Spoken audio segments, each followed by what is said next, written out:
gaizki 4 urte aurretik galdu dugu pila bat profesionalak. Ez daukago trauma, ez daukago eske falta dire pila bat. Jendea, esaten dute beti, Donostitik etorriko dire eta konpondu behar dugu hau. Etortzen dire, esaten dute, daukagu 3 profesionala gehiago, baina gero joaten zehara eta ez dute egiten egun osoa lana, jornada profesionala oso, egiten dute erdila, edo dire 3 egun Donostian eta etortzen da bat onera, eta hola dire dana. Gainera, erreta eman dit esan duzuna ez, osasun mentalaren, arlo pediatrikoan, da kezkagarriaren oski aurrei, azkenean ez dutela behazko zerbitzu hori, eta osasun mentalaren arloan ere, ez da, azkenean, da azken urteetan asko hitz egin dela, ez, eta gintarien partetik ere, asko sustatzen dela osasun mentala babestea, baina gero errealitatean, ez dago, ez, benetako erantzunik, osasun garaz horiek pairatzen dituzten pertsonentzako. Entzun behar da, jendia, dagona hor osasun mentala problemakin. Irungo udaletxea prestatu zuen, leku batea edo lokal batea. Eta horre egiten dute, eta joaten zehara, eta dire aurrak eta helduak. Eta ez daukate dagela berdina, eta entzuten dezu dena itzeiten dutena lehenengoa, eta hori jende heldua gaizki dago, eta aurrak gehiago. Zerbitzu hori azkenean bereizi beharko litzake apur bat ez, eta bakoitzak bere espazioa esan dezakegu edo, espezialistekin bakarrik hitz egiteko aukera izan beharko luke, noski. Hombre, nik uste dut hori da lotxagarria da nola gea, baina ez dakit jendia ikusten du edo ez nola gea. Xole, eskerrik asko Bidasoako osiaren egoera honen inguruan hitz egiteagatik, espero dugu asteburu honetako manifestazioak jendetsuak izatea, eta horrek balio izatea ere gauzak aldatzeko behingoz, eta esan bezala, eskerrik asko, asteburu ona pasa, eta datorren astera arte, Xole. Berdin eta ondo pase asteburu zuek baita ere. Agur. Aio. Topa egiten topatuko nauzu, basamortu. Informazioaren aria, naiz irratia.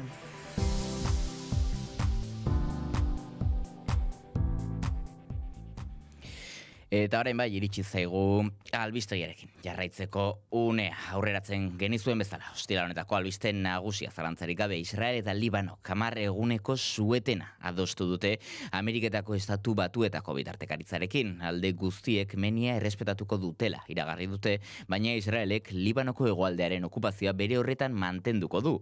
Suetena gauerdian Euskal Herriko gaueko 11etan hasi da Ameriketako Estatu Batuek bitartekari lanak egiten dituen arren, sueten hau ezinbestekoa da Iranekin negoziatu alizateko Pakistanen bitartekaritzari jarraiki. Donald Trumpek 9 gerra gelditu dituela aldarrikatu du eta hau 10. izango dela. They're going to be having a ceasefire, and that'll include Hezbollah, and I think it could be number 10 for me. Benjamin Netanyahuk suetena berretsi du, baina zehaztapen nabarmen batekin. Tropak bere horretan mantenduko ditu Libanoko hegoaldeko mugako lehen 10 kilometro okupatuetan. ההזדמנות הזאת קיימת, משום שמאז מלחמת התקומה אנחנו שינינו... Hizbullah milizia xiitak ere suedena onartu du, hala ere aldarrikatu du meniak irauten duen bitartean tropa israeldarrek ez dutela mugitzeko askatasunik izan behar, beraien presentziak erresistentziarako eskubidea ematen duela aldarrikatu dute. Libanoko parlamentuko presidenteak desplazatuei bere jatorrira ez itzultzeko eskatu die egoera argi gelditu arte. Eta akordiorako eskua luzatzen duen bitartean Iranen aurkako mehatxuei eusten die Ameriketako Estatu Batuetako gobernuak. Bere baldintzak ez badira betetzen, Iranen aurkako erasoei are eta indar gehiagorekin berrekingo diotela ohartarazi dute. Ameriketako Estatu Batuetako gerra idazkari Pete Hegsethek atzo esan zuen bere armada prest dagoela Iranen aurkako erasoei berriro ekiteko, baldin eta Teheranek ez badu akordiorik onartzen suetenak iraun bitartean. To the KH leadership and IRGC leadership, We're watching you.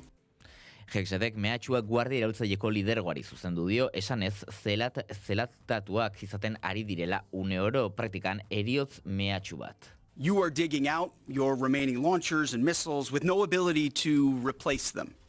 You have no defense industry, no ability to replenish your offensive or defensive capabilities. You only have what you have. You know that, and we know that.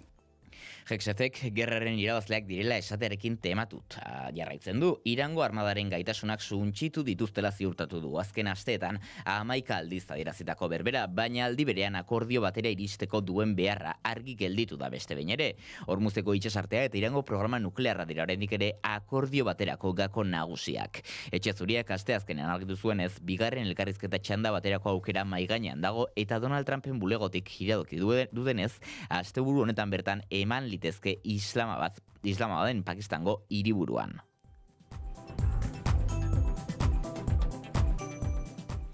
Eta gurera, Euskal Herrira itzuliz, Santurtziko udaltzaingorako lan eskaintza publikoko azterketaren filtrazioaren auzia ikertzeko martxan zen batzordea amaitutzat eman dute EAJak eta PSek. Karmele Tubilla alkate jeltzaleak dimisioa eman zuen aferargatik. Oposizioak salatu du Tubillaren azalpenik ere ez dutela jaso batzordean. EAJak eta PSek erabaki dute euren gehiengoarekin Santurtziko udaltzaingoaren oposaketetako azterketaren filtrazio argitzeko sortu zen ikerketa batzordeari egoak moztea idazketa fasera pasako da orain. Oposizioak salatu du faltsuan itxi dutela eta aldutenean dimisioa eman zuen Karmele Tubillaren azalpenak eskatuko dituela aurrerago. Bajan dagoela argudiatu baitu alkate hoiak bere agerraldia atzeratzeko, udalak bere aldetik txostena kaleratu du eta esan du udal gobernuko pertsona ezberdinen azalpenak jaso direla oposizioak, baina alde bakarreko erabakia dela salatu du eta oraindik gauza asko daudela argitzeke. Gaur egungo alkate Itziar Karrozera jeltzaleak eman ditu batzordean azalpenak eta ukatu egin du Sonia López giza baliabidetako zinegotziak azterketara aurkeztu zen udaltzainari galderak filtratu zizkionik. Aitzitik Lópezek bere garaian esan zuen udal gobernuko kideek horren berri bazekitela. El Correo edabideak dioenez, gaur egungo alkatearen kontrako salaketa jarri du, ustez azterketa hura jaso zuen udaltzaingoak. Prebarikazioa eta sekretuak publikatzea egotziko dio alkateari, bere argazkia zabaldu zuelako.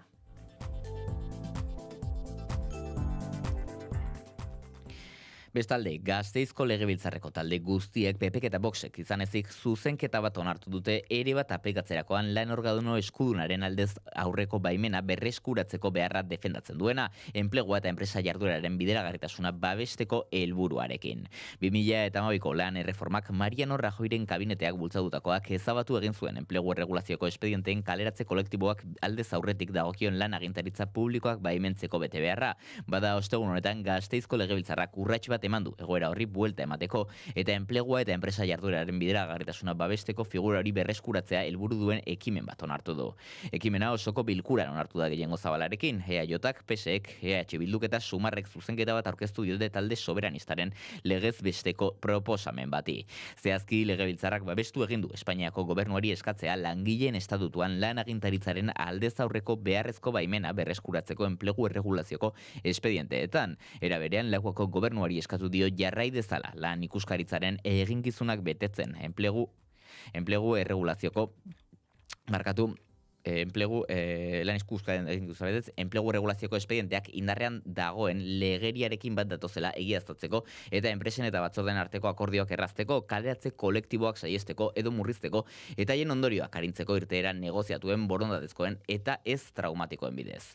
Ekonomia gaiei erreparatuz bestalde, Tubos Reunioseko enplegu erregulazioko espedienteari buruz lan ikuskaritzak egindako txostenaren arabera Amurrioko eta Trapagarango lantegietako espedientea juridikoki bideragarria da etorkizuneko aurreikuspenei buruzko desadostasun sindikalak eta ziurgabetasunak alde batera utzi gabe. Erakundearen ustez, enpresak enplegu erregulazioko espedientea aplikatzeko jarraitutako prozedurak nabarmen betetzen ditu legezko baldintzak, bai eta aplikatzeko ekonomia, ekoizpen eta antolaketa arrazoiak ere. Ostegun honetan plazaratutako 93 orrialdeko dokumentuak gainera, espedientearen inguruko negoziazio eraginkorra egon dela egiaztatzen du, zuzendaritzaren eta sindikatuen arteko akordiorik gabe amaitu bada ere. Azkenik, enplegu erregulazioko espediente honek Tubos Reunidoseko osoko 240 langileri eragiten die, 177 Amurrion eta 63 Trapagaranen. Honetaz gain, ostegun honetan Amurrioko ESKako atal sindikalak ohar bat helarazi die Arabako lantegiko langilei, Euskal Erakundeak Tubos Reunidosen enplegu erregulazioko espedientea zalantzan jarri eta enplegua defendatu beharrean, enpresaren esparrua bere gain hartzen ari direla salatzeko. Idatzian ESKak adierazi du datuek egiturazko krisiaren kontakizuna desmuntatzen dutela eta kudeaketa parasitarioaren konplizitate instituzionala salatzen dutela. Bere ustez, Tubos Reunidosen egoera ez da egiturazko krisi saiestezin baten ondorioa, baizik eta finantza arazoen, kontabilitate doikuntzen eta urteetan metatutako enpresa erabakien kombinazio baten ondorioa. Eta ikuskizun eta ekitaldien sektoreko langileak grebara deitu dituzte. Maiatzaren 15ean teknikariok ESK, Lab, UGT, ELA eta Komisiones Obreras sindikatuek patronalaren blokeo sistematikoa salatu eta lan eskubideetan aurrera egiteko jartzen dizkieten oztopoak gaitzesteko. Iragan otsailean egindako agerraldian jada iragarri zuten mobilizazioei egiteko asmoa. Azaldu zutenez, orain 2 urte eratutako negoziazio maitik ez delako hobekuntzarik eratorri. Hedabidei helarazi dieten oharrean zehaztu dutenez, borroka egun horrekin patronalaren blokeo sistematikoa salatu nahi dute, lan eskubidetan aurrera egitea eragozten duelako eta lan bizitza eta bizitza pertsonala uztartzea larriki zailtzen duten baldintzak betikotzen dituelako. Gaineratu dute sindikatuek bateratuta iragarri dutela deialdia mugarria dela sektorearen borrokan.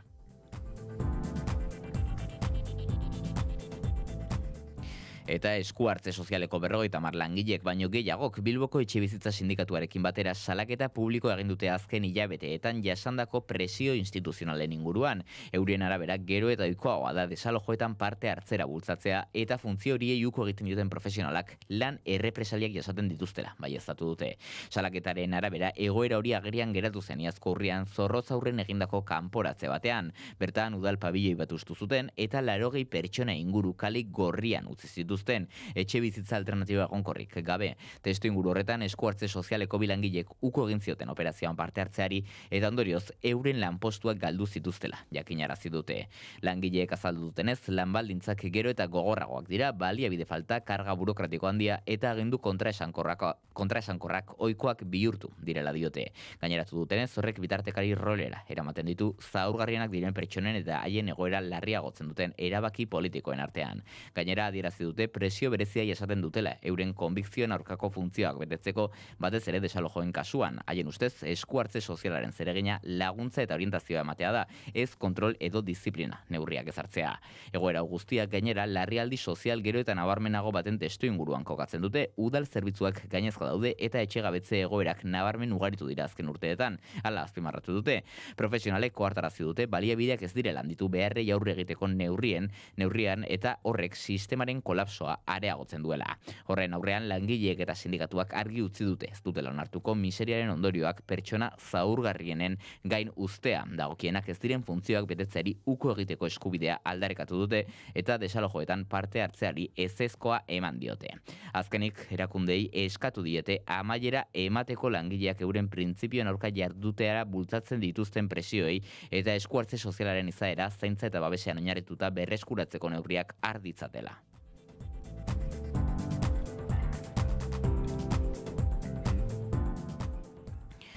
Eta igandean Zumaiako Itzurun hondartzan agertutako gorpua 60 urteko emakume batena da. Astelehenean hilak 13 senide batekaren desagerpena salatu zuen Eibarko ertzainetxean. Ikerketek ez dute inolako kriminalitate zantzurik aurkitu. Lakuako segurtasun sailak jakinarazi duenez, joan den igandean 8 aldera partikular batzuek emakume baten gorpua aurkitu zuten Zumaiako Itzurun hondartzan. Pertsonak ez zeraman dokumentaziorik eta beraz ezin izan zuten identifikatu. Ondoren Donostiako Auzitegiko Medikuntzako Euskal Erakundera eraman zuten autopsia egiteko eta ez zuten inolako kriminalitate zantzurik aurkitu. Ertzaintzak egindako ikerketei esker azkenean hildako identifikatu ahal izan dute. 60 urteko emakume bat da. Astelehenean senide batekaren desagerpena salatu zuen Eibarko ertzainetxean.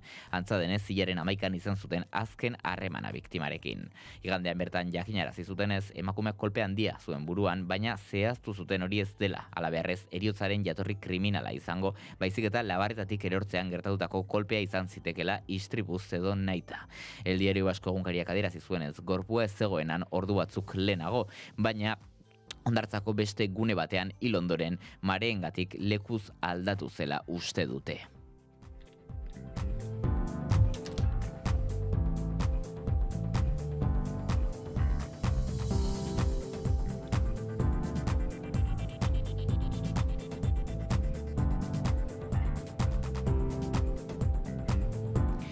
Goizeko 7:00 ematear diren, honetan ez dugu aparteko gertakaririk nabarmentzeko Euskal Errepidetan, lasaitasuna uneotan, hauek izan ditugu ordura artekoak, informazio gehiago goizeko 8:00 aurrera hemen, naiz irratian.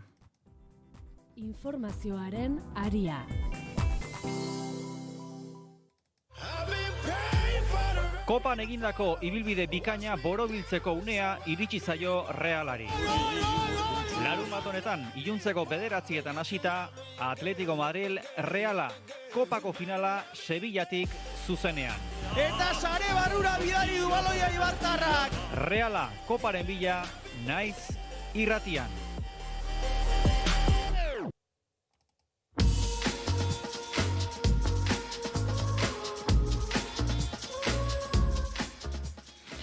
Goizeko 7:00 entzuleok eta iritsi zaigu gaurkoan Garak Dakarren editorialari errebaratzeko unea. Gaurko editorialaren izenburua lan erregulazio txostena ezin da inoiz lehen aukera izan da.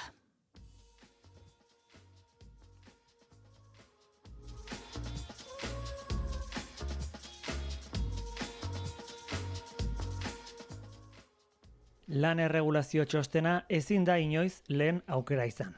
Dagoeneko 14 urte pasa dira 2012an Mariano Rajoyren gehiengo absolutuak inposaturiko lan erreformak langile klaseak urtetan lortutako eskubideen zati bat ezabatu zuenetik.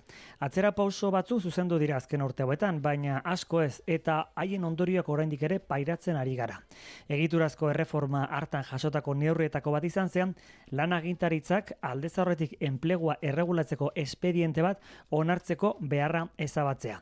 Lehen enpresa batek enplegu erregulazioko espedientea aurkeztu alizateko erakunde baten abala izan behar zuen.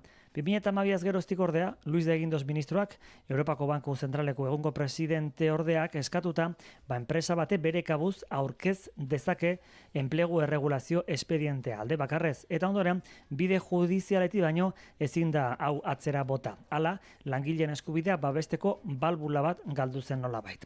Horrek erraztu egin du enplegu erregulazioko espedienteetarako bidea eta enpresa askorentzat zailtasunei aurre egiteko biderik azkarrena eta erraixena bihurtu da.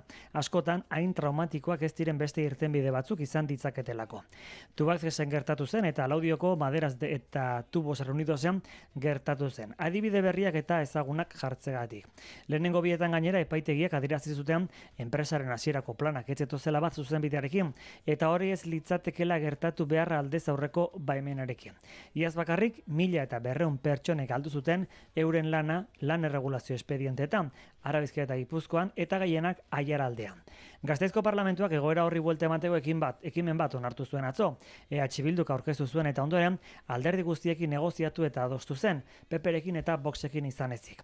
Gehiengo zabal bat da, Madrilen legea berriro erreformatzeko balio beharko lukena, eta horrek ez du esan nahi, hemen zereginik ez dagoenik. Enplegu erregulazio espedienteen legezkotasuna bermatzeko beste aukera batzuk lehenesteko Parlamentuko ekimenak lan ikuskaritza indartzea eskatu du, lakuak eskumen zabalak baititu eremu horretan.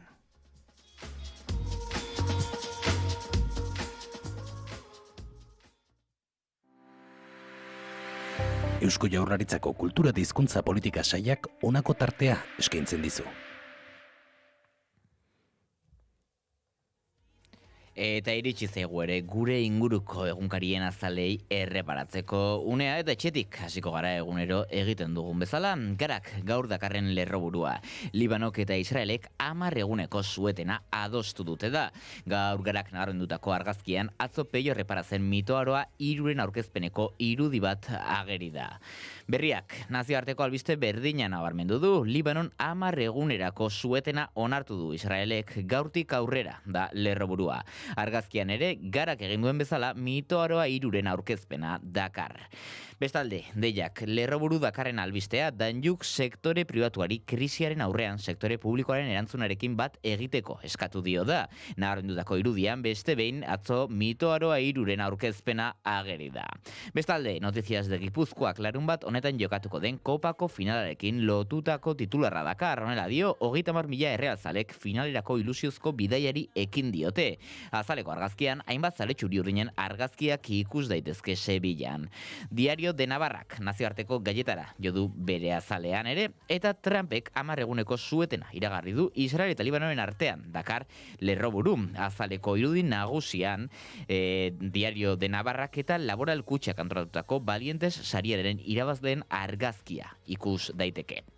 El Correok medikuek ordu estrak egiteari utziko diote eta arratsaldeetako zirugiak minimora murriztuko dituzte. Dakar gaur lerroburu argazki nagusian Peio Reparazageri da atzo mitoaroa 3 aurkezpenen egin zuten ustekabeko kontzertuan.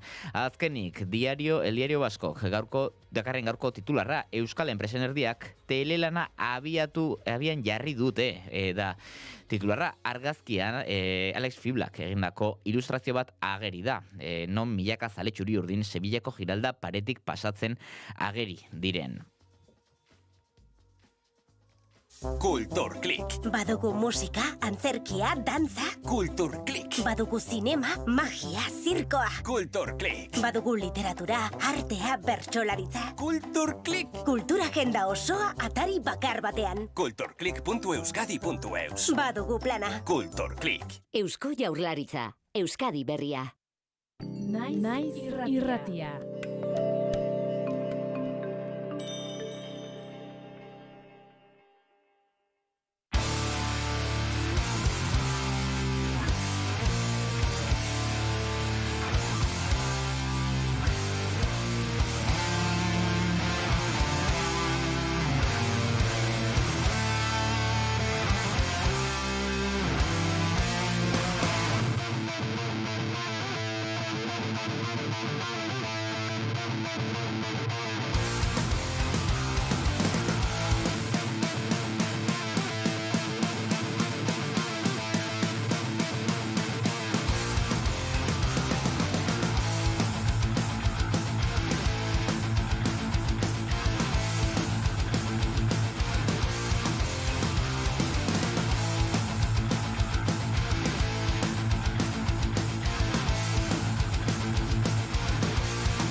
Bueno, entzuleok egunon, eta goizeko 8 hogei gutxi diren honetan iritsi zaigu goizeko tertuliarekin aurrera egiteko unea, eta horretarako nire alboan ditut, Tegoi Berategi, eta Iraia Kambra lankideak, egunon, zer moz zaudete? Egunon, ostirala. Nola bestela. Animatuta guztiok nik uste. Bai. Egura jona atorra dirudi. Bai. Bai. Behar bada ezakit astearraro izan dela buelta, aste santuak... Edo behar bada lan asko egin dugula. Baita. Bale, gustatu zait. Nik uste derantzun hori dela, egoik esan duena, bai. Nik uste dut, izaten dugunean oporrak, gero egun gutxiago lan egiten ditugula, gero aste guztia tokatzen zaizunan lan egiteko gorago egiten dela.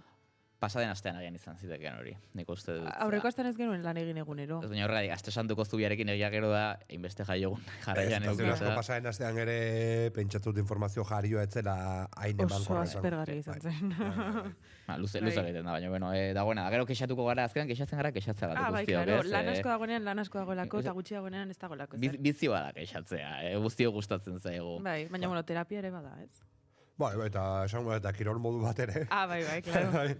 Ez jendea gaina kompetentzia egiten dula, kirol kontua guztiz, ez? Batek kexadaka eta beste batek handiagoaren dik kexa horrela izaten da. Bueno, helduko diogu argoizeko gaiei, ez da, eta lehenengo, gero badugu zure berezia prestatuta, lasei entzuleok, ez zaitezte harritu oraindik ez diogulako helduko horri, baino lehenengo Iraiak gehi bat ekarri dugu gaurkoan, zer dugu gaurkoan ostila honetan? Begira, jarri diot, izenburua da Disney eta osasun mentala. Ez dakit, zer? Ez dakit notik aljongo da, baina zer da Disneyk osasun mentalari mesede baino kalte egiten diola? Ez. Ados. Ez dakit zuek Disney kontsumitu duzuen edo...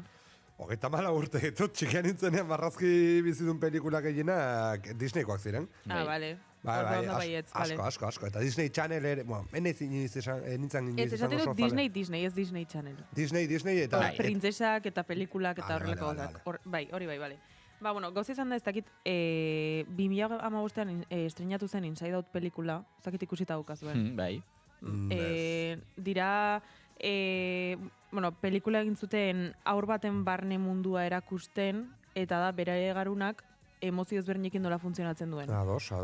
Bigarren atera zuten orain dela gutxi, eta da, lehenengoa zen aurra zenean, zituela 4 edo 5 emozio nagusiak, poza, tristura, aserrea, beldurra eta nazka, hau azkeneko pelikulan, eta lehen zituen poza, tristura, aserrea eta besteren bat. Eta aurten gehitu zaizke, aurrek urtean, antxitatea, pixkat nera bezarora iristen denean. Eta gauza izan zen, sari ugari irabazitzituela pelikula honek, eta pelikula batera zenean, Disneyk atera zuen pelikula hau, jarri ziren aurretik Disneyen izan ditugun printzesen pelikulak aztertzen. Ikusteko ea Disneyk hau lehenagotik egin duen. Eta ikusi da baietz. Ikusi da pixka bat Disneyen unibertsoa garatuta dagoela gaixotasun mental ezberdinetan. Hau da, printzesa bakoitzak ekartzen duela gaixotasun mental bat. Zakita guazen ikiten. Ez. Badakite, Disneyri, kontrako norabidean ere badagoela, Disneyen pelikulen atzean, sekulako kodeak topatu nahi dituztenak, Walt Disneyen inguruan esan direnak ere ikaragarria dira, baina bestela ere, badakit jende asko, osasun mentala jorratzen zela, entzun da nekan ez nekin printzesa guztiekin egindako zerbait zenik, baina uste esan ziatela badibidez... Ekarri ditut adibideak, Vale. Edurne zuri? Hori da. Adibidez, Alice in Wonderland, ez dakit euskera zonera esaten den. Alicia... Mirarien mundua edo mundu zoragarrian.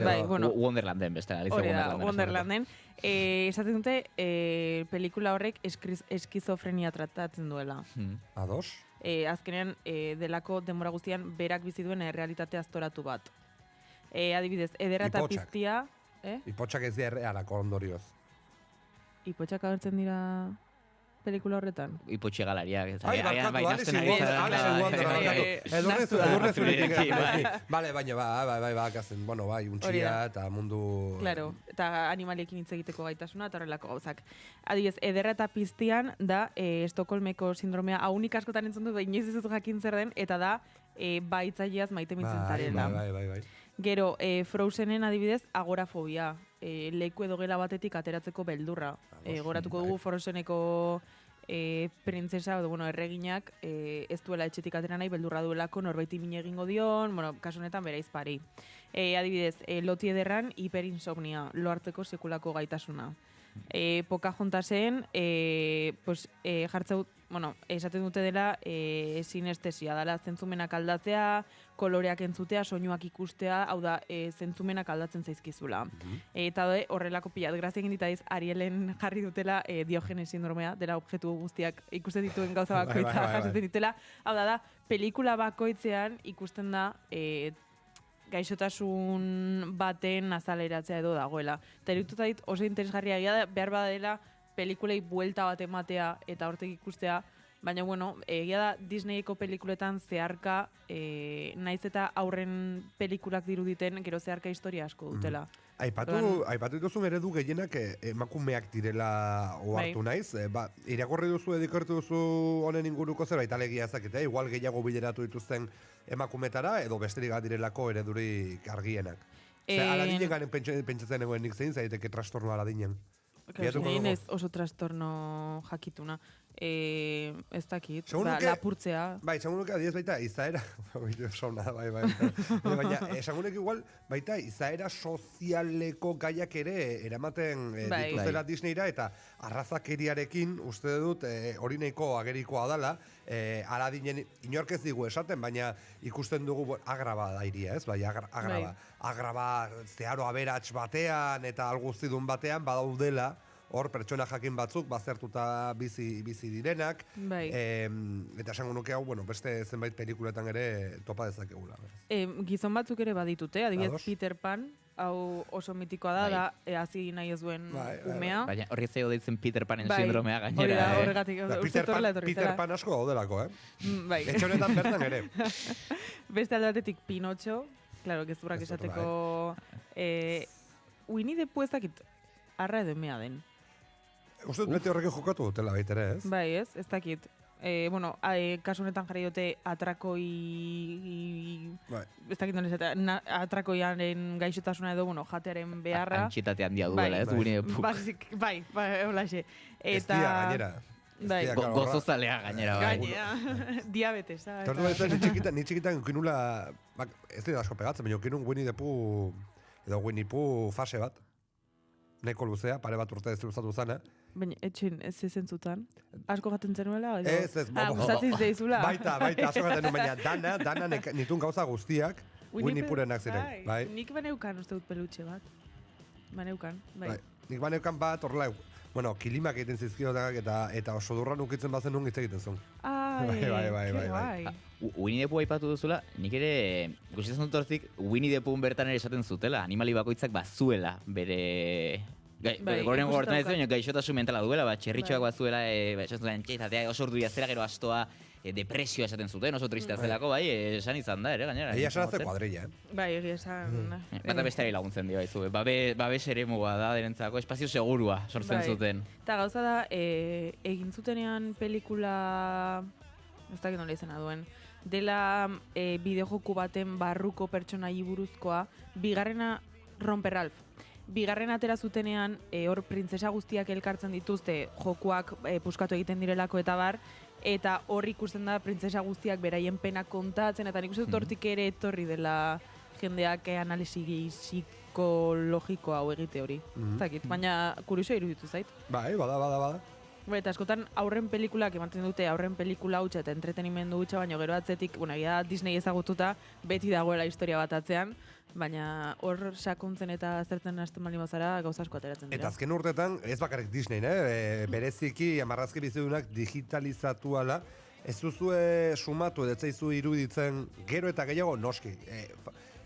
Ez aurren gana, bezik eta uste, esango nuke familien gana bideratutako ekoizpenak izaten direla, eta asko nik ikusten duana da, badibidez, nire ilobak 12 urte ditut, arteka pelikula jartzen ditut, eta egoten direla erreferentzia pila bat, humorezkoak, baina ja da, 30 urtetik gorako pertsonek ulertuko dituztenak. Bai, nik uste dut azkenean egiten dutela, badakite aurrak bakarrik ez dituela filmak ikusiko. Normalen familian egiten den zerbait dela umea zarenean, orduan, pixkat saiatzen direla adaptatzen denera. Bai, gurasoentzat eta bai umentzat. Eta ja da, nik ikusi duela plataforma askotan, lehen umen sekzioak zirenak, orain kitsetik aldatu dituzte familia.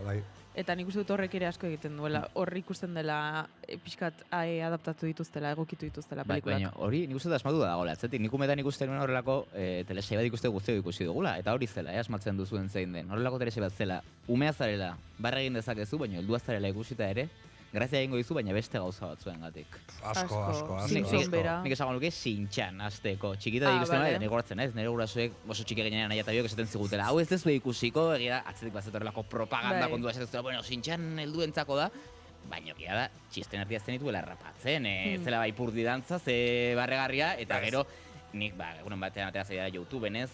Foxenaren gazteleraz botatzen dute YouTubeen, baina ateratzea ikusiko du kapituluren bat. Eta ipurdiantzak ez eta inbeste barregura egiten, baina daude txiste batzuk esaten dudala, eta bueno, txisteak eta kritikak ere. A ber, ni Shin-chan beti izan da Shin-chan ez dela umentzako egina. Ni Shin-chan belaunaldikoa naiz, Shin-chan ete baten jartzen hasi zireneko are gehiago.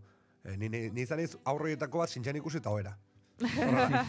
Eta ez zen beste referentziengatik, nik esango nuke Shin-chanen zegoen arazo nagusia eta horregatik zalantza ditut baitere, ea, umeentzako edo behintzat umeek bakarrik ikusteko egokiote den, Shin-chanen referentzia matxistak etengabekoak ziren, zuzenak eta zeharkakoak hasita bere familiatik, bere misa, bere ama nola aurkezten duten, nola aurkezten duten aita, beti kanpoan, baina gainen oso ama da etxeko enperadorea, amak etxean agintzen du, baina etxean, egun oso hor dagolako. Aitak ne baldin bazun, gaina gero japoniarren estereotipo hoiek ez, lana eta gero, zer, karaokera, edatera eta kristona txurrakin etxera bueltatzera. Txisteak irakasleen ingurua, ukituak eta bai. Beste garai bat ez ari gara, hori noski, baina... Baina hasiera batean, aitortuko dizuet, nik horren noski ohartzen zinela, ez, ikusten zenuen eta jasotzen zenuen, baina nik esango nuke aur batek ez dakala gaitasunik ikusteko, zu ikusten badezu, marrazki dutean, barra egiten dute, hau esatu dute eta ongi dago, arriskori bat zegoen, barneratzeko, eta pentsatzeko, bada jarrera normal bat edo. Ez, gaina Shin-chan adibide txarra zela, Shin-chan bera bazen akosatzaile bat. Hori egia da. Bai, ukituen esan dut, bai. Gogoan dut, irakasleetako bat ipurdi ukitzen zion, eta... Bai, badauka zer esan asko. Berezia, hasi gara Disneyekin da Shin-chanekin bukatu dugu. Nik uste helduko diogula gian beste gaiari, egoik zerbait ekarri du eta ikusten duzu horpeian nahian, ez duzula oso gustoko, baina... Baina itzadin behar dugu nik uste. Bai eta ez, Ekarri zut, Mireia ez sartu zulo baten. Ez esan nahi dut gero Arian hobeto tratatuko elako, gaia. Baina ulertu, esango jogo entzule, kontua gaur realzalek reala zentzune dutela. Realzalek duten entzun da, finala. Festa. Egongo da ja, Jon Galate bidean? Bai, goizeko 6etan atera baltzuten. Ez, goizeko 6etan, 7etan, uste dut. Lagunok, bihar iluntzean, ospatzen zabetenean, realak irabaziko duelako, gogoratu zaitezte kazetarietaz. Zuek hor ospakizun betean zaudetenean, norbait egongo da. Beraiek ere egongo dira ospakizun betean, Bai, baina kronik egin behar da, Bai, klaro, bai, hori. Ordan, hoteleko gelan, edo kartujan bertan norbait hor, kronik egin egongo da. Hori dira albokalteak. Noski baietz. Partida ikusten duzu, baina gero lan egin behar duzu. Bai. Denetik dago. Bide batez, ezaztu, naiz irratian entzuteko aukera izango duzuela. Jon Garate lankideak esan digu realak irabazten baldin badu, biluzik jetxiko dela zelaiaren erdira. Eta ez badigu esan, badakiz orain Jon. Ez, eta, baina galetu nahi nizuena zan, ez esan futbolzaleak zaretenik edo ez, baina konta idazue, ea horrelakotan, bat egiten zuen ospakezunekin, bat egiten duzuen giroarekin, bihar Gipuzkoako 11 herritan pantaila jarriko dituzte, festa giroa egongo da, konta idazue, ze plan dakazue? Nik hasi behar kotatzen ez daukadalako planik. Justo atzoko Adrian hitz egin genuen eta esan genuen, larun baten zer egingo dugu, Donostira joan ez oso argi. Bete egongo da gaina. Bai, horregatik. Zer ditzen dizu alderdi edera aukeratu izana horla festa gune nagusi bezala? Niretzako, Donostiara bezala esango dut, baina niretzako da lekurik okerrenetakoa, ez dakitena, ez da leku zabal bat, erosoa, festa girorako, leku asko zobea. Iruditzen zait, leku oso proposa, noski, kopa ospatzeko edo ostera juteko, baina egun osoan zehar lorategiekin eta barezak, nahi otutzen zait bat zeudela beste zoralde batzuk eta zergatik ezan eta ingurua. zentzuren izango ditzake, bai. Bai. Itxatzen, nire ilunben asko, denak izan direla, kanpoko zalea datu zenen beste partidu ematentzako fanzonean jarri direla, ez dakit, ilunben horren gutxi. Horri inguruan, baina, bueno, anoetan inguruan nik ikusten duena proposena, eta ez dakit, bere garaian, esango nuke, Pantaia Erraldoia jarri ziren ez dakit, aurreko kopako finalerako noiz izan zen, baina jarri zutela, Realaren partidu baten gatek zen, eta horre ere anoetan jarri zutela. Obrak hasi horretik izango zen ziurrenik, baina... Bueno, oso ondo pentsatu dago ni ideia ez da, baina bueno, agian pentsatuko zutela alde zarretik, erdigunetik kentuago dagoela eta... Agian kendu dute, baina ikusi duzu bideo batez Donostiko udaletxean balkoi batean Kutxabanken publizitateko kartel bat jarri dutela? Ez. Bai, atzo... Tinderren bai. Ui, egoi. Ez nuke beharko, zer estela sartu bentzateke bio honeko potolo batean. Bai, egizan bai. Ez, baina Twitter isan, uste ikusi nuela, gari garaialdek bere bertxiotuta eta norbaitek azaldu beharko duela. Lander, zuk ze plan dakazu? Nik futbola esan, esango nik guztiko nahez, nik futbola esan gaur egun, esaten den gaztea esan da, nik uste esango baino, futbol modernoari gorrotoa, esan nahi, futbol modernoak aspertu egiten hau. Nik beti esaten, ni realzarea naiz, baina futbola... Futboleko ambientea, desberdina da. Ere. Bueno, hemen ere teoria propioa da beti, uste, futbolari asko egurtzen zaiola, eta biolentuen kirola dela, eta...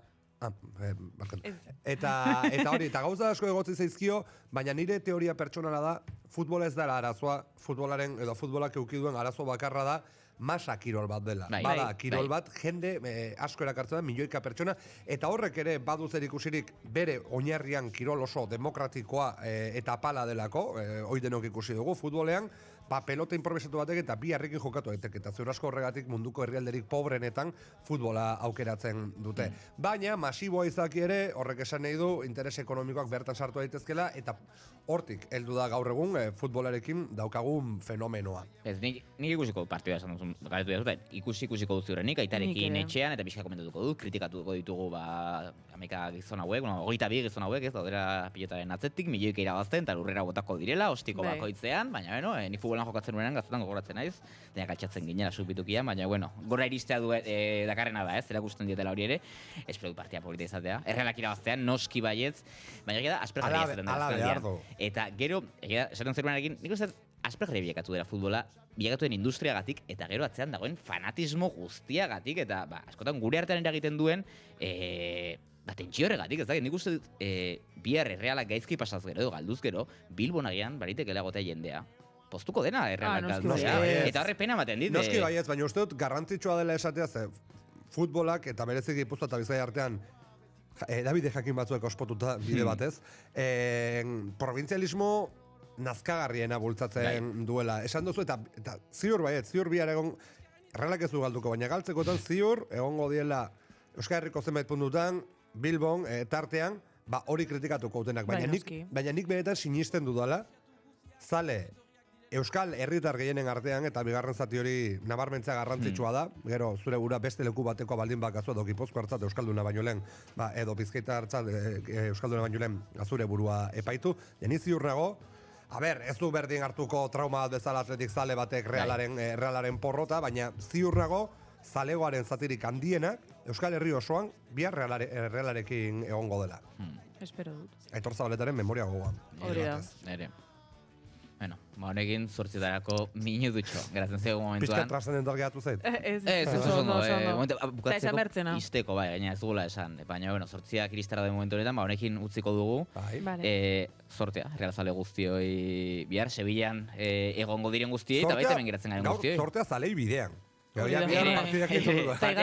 Sortea jokalariei, akaso, larun baterako, eta eskerrik asko, goizon eta beste gurekin izateagatik. Venga, gero arte. Gero arte.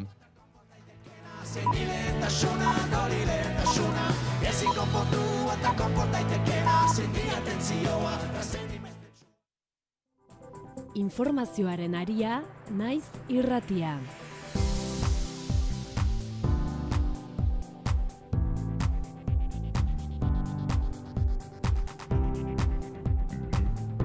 Informazioaren aria, naiz irratian. Pegi Lekuona. Egunon, goizeko 8 dira, ongi etorri naiz irratira. Israel eta Libanok 10 eguneko sueten adostu dute Ameriketako Estatu Batuen bitartekaritzarekin. Alde guztiek menia errespetatuko dutela iragarri dute, baina Israelek Libanoko hegoaldearen okupazioa bere horretan mantenduko du. Lander Martínez, egunon.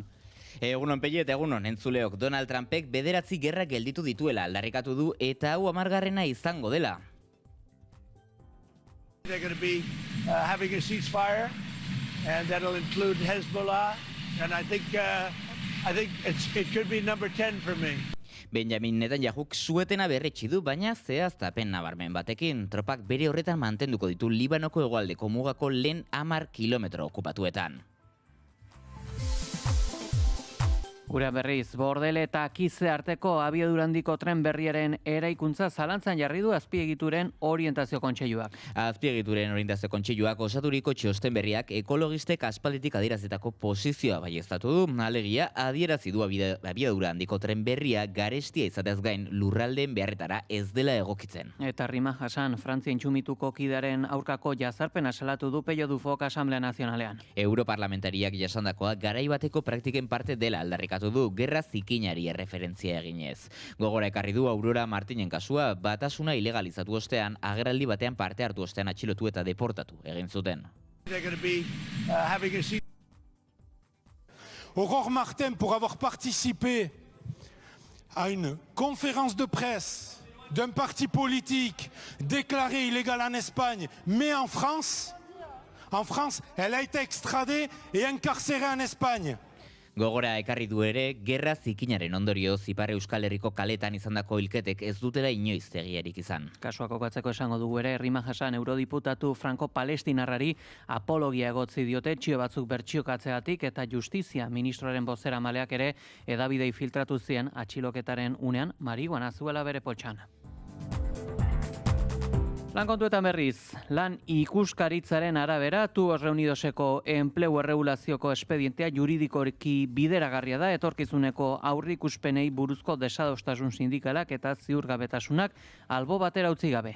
Dokumentuak espedientearen inguruko negoziazio eraginkorra egon dela egiaztatzen du zuzendaritzaren eta sindikatuen arteko akordiorek gabe amaitu bada ere. Azkenik, enplegu erregulaziorako espediente honek Tubos Reunidoseko 240 langileri eragiten die 177 amurri eta 63 trapagaranen. Eta ikuskizun eta ekitaldien sektoreko langileak grebara deitu dituzte helduen maiatzaren 15erako teknikario kolektiboak eta baita SK, LAB, UGT, ELA eta Komisio Obrera sindikatuek patronalaren blokeo sistematikoa salatu eta lan eskubietan aurrera egiteko jartzen dizkieten oztopoa gaitzesteko.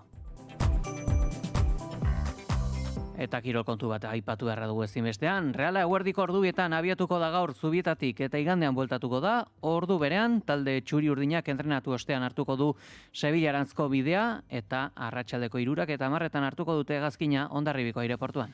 Larun batean, finalean gertatzen dela txuri urdinak igande eguerdian itzuliko dira etxera. Hegazkinak ordu batak eta 10 lur hartuko du Hondarribian, ordu biak aldera Zubietara heltzeko asmoz. Eguraldia eta trafikoa naiz irratian. Errepidetan Lander badugu nabarmentzeko jazorarik. Uneotan Pelle ohiko auto pilaketak ditugu Bilbo inguruan, Leioa, Barakaldo eta Galdakaoko sarreretan. Eguraldiaren xehetasunak, Iker Ibarruzeak. Eguraldi egonkorrarekin jarraituko dugu ostiral honetan ere. Goizpartean behelaino trinkotxamarra agertuko da berriro ere barnealdeko bailaretan, baina bereziki Araba erdialdean, bertan gainera desente kostako zaio jasotzea, naiz eta goizean zer jasoko duen. Kostaldean ere hodei baxu batzuk agertuko dira, baina bestelako ondoriorik ekarri gabe. Ondoren, zeruan behin behelainoa jasostean, goi mailako hodei fin batzuk ikusiko dira, zeruari tarteka kolore zuriska emanez, baina eguraldia ederra izango da. Eta arratsalde partean ere antzeko joera errepikatuko da. Akaso barnealdetik barna erdi mailako hodei gehiago agertuko da, baina ondoriorik ekarri gabe. Kostaldean ere tarteka hodei baxu batzuk agertuko dira, baina giroa argia izango da. Gauean, ipar isurialdean hodei baxuek ugaritzera egingo dute. Haizeak goizean aldakor eta ahul joko du, arratsaldean iparraldetik finkatuko da, baina indar handirik gabe ibiliko da. Temperaturek minimoek gora ingo dute, 7 eta 12 gradu bitartean errendituz. Maximoek aldiz, kostaldean bera ingo dute, Kantauriar isurialdearen barnealdean antzeko mantenduko dira, eta ego isurialdean aldiz gora ingo dute.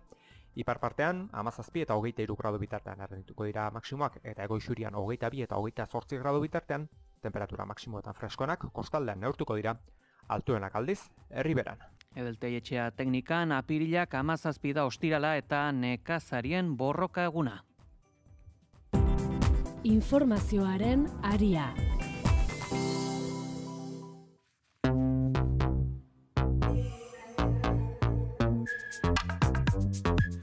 Israelek eta Libanok 10 sueten adostu dute Ameriketako Estatu Batuen bitartekaritzarekin, alde guztiek menia errespetatuko dutela iragarri dute, baina Israelek Libanoko hegoaldearen okupazioa bere horretan mantenduko du. Suetena gauerdian Euskal Herriko gaueko 11etan hasi da Ameriketako Estatu Batuek bitartekari lanak egin dituen arren, sueten hau ezinbestekoa da Iranekin negoziatu alizateko Pakistanen bitartekaritzari jarraiki. Donald Trumpek 9 gerra gelditu dituela aldarrikatu du eta hau 10. izango dela. They're going to be having a ceasefire, and that'll include Hezbollah, and I think it could be number 10 for me. Benjamin Netanyahuk suetena berretsi du, baina zehaztapen nabarmen batekin, tropak bere horretan mantenduko ditu Libanoko hegoaldeko mugako lehen 10 kilometro okupatuetan. ההזדמנות הזאת קיימת, משום שמאז מלחמת התקומה Hizbula milizia xiitak ere suetena onartu du, hala ere aldarrikatu du meniak irauten duen bitartean tropa israeldarrek ez dutela mugitzeko askatasunik izan behar. Beraien presentziak erresistentziarako eskubidea ematen duela, aldarrikatu dute. Libanoko parlamentuko presidenteak desplazatuei bere jatorrira ez itzultzeko eskatu die egoera argi geratu arte. Eta akordiorako eskua luzatzen duen bitartean, Iranen aurkako mehatxuei ere eusten die Ameriketako Estatu Batuetako gobernuak bere baldintzak ez baldin badira betetzen, Iranen aurkako erasoiare eta indar gehiagorekin berrekingo diotela hartarazi dute. Ameriketako Estatu Batuetako gerra idazkari Pete Hegseth atzo esan zuen bere armada prest dagoela Iranen aurkako erasoi berriro ekiteko, baldin eta Teheranek ez badu bake akordiorik onartzen suetenak iraun bitartean. To the KH leadership and IRGC leadership, we're watching you. Hegsethek mehatxuak guardia iraultzaieko lidergoari zuzendu dio, esanez zeladatuak izaten ari direla une oro, praktikan erioz mehatxu bat. You are digging out your remaining launchers and missiles with no ability to replace them. You have no defense industry, no ability to replenish your offensive or defensive capabilities. You only have what you have. You know that, and we know that. Hegseth gerraren irabazleak direla esatearekin tematuta dago, Irango armadaren gaitasunak suntsitu dituzte ziurtatu du azken asteetan 11 aldiz adierazitako berbera, baina aldi berean akordio batera iristeko duen beharra argi gelditu da beste behin ere. Hormuzeko itsasartea eta Irango programa nuklearra dira oraindik ere akordio baterako gako nagusiak. Etxe Zuriak asteazkenean argitu zuenez, bigarren elkarrizketa txanda baterako aukera mahai gainean dago eta Donald Trumpen bulegotik iradoki dutenez, asteburu honetan bertan eman litezke Islamabaden Pakistango hiriburuan. Informazioaren aria. Goizeko 8:08 Ipar Euskal Herriko politikagintzari dagokionez esango dugu Euskal Elkargoak ezkerreko lehendakaria abertzalea duela, denok badaki hori, baina gainontzeko indar politikoetako hautetxeekin ere lan egingo zuela iragarri zuen gurean Iriartek. Idekik egon behar da, bakotxak behar ditu bere engaiamendak atxiki, deiak atxiki, baina besten ideien errespetuan. Nik pentsatzen dut hori dela beharrezkoena. Gainontzeko alderdiak egin duten bilanean, Alain Iriartek ez du kezka berezirik sortzen. Max Brisson, senatari errepublikanoak Mediabas hedabideari esan dio ez duela kezka berezirik tradizioz elkargoetako exekutiboak lurralde eta sentsibilitate pluralekoak izan ohi direlako. Maria Etxebarria, Renaissance alderdi zentristak, Ipar Euskal Herrian duen arduradunak politika elkargoaren kudeaketatik bereizi du eta honen neutraltasuna bere horretan mantenduko dela, espero du. Ana Ezkurra departamentuko ekologisten idazkari eta Biarritz berriaren hautetxiari seinale positiboa iruditu zaio, Iriarte lurralde eta sentsibilitate guztietako hautetxiekin lan egin nahi duela entzutea. Eta Colette Capdeville, alderdi sozialistako kideak azpimarratu du lehendakari hiriburutarrak elkargoaren interesez gain auzapezak eta hautetxiak entzutaren garrantzia maigaineratu izan duela. Arnaldotegi EH Bilduko idazkari nagusia gogorakarri du duela urte batzuk pentsezina zela ezkerreko abertzale batek elkargoa gidatzea. Hor nik uste dut irekitzen dela gauza bat eta erreflexio bat niretzat importantea dena. Euskal Herrian momentu honetan ikusten da impulso eta motore eta herritar eta abertzalea eta haize freskoa periferia geografikoan, ez? Oda, kapaz izan gera hori egiteko Ipar Euskal Herrian, kapaz gera gauzak egiteko Nafarroa garaian, eta korapilo gehiena dago 3 probintzietan.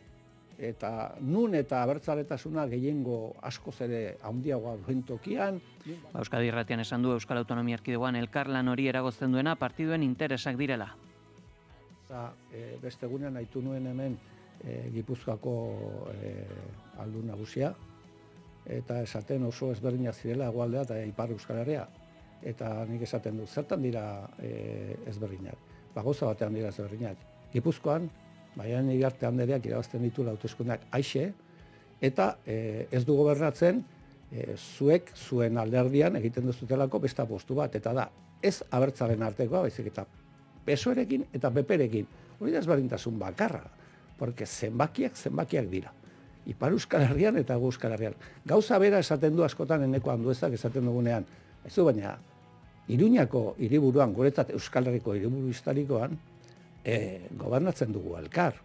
Eta ez, Nafarroa ezberdina da. Orain PNVk esan du Ipar Euskal Herriari buruz, PSek esaten du Nafarroari buruz. Ez, hau Euskal Herria da.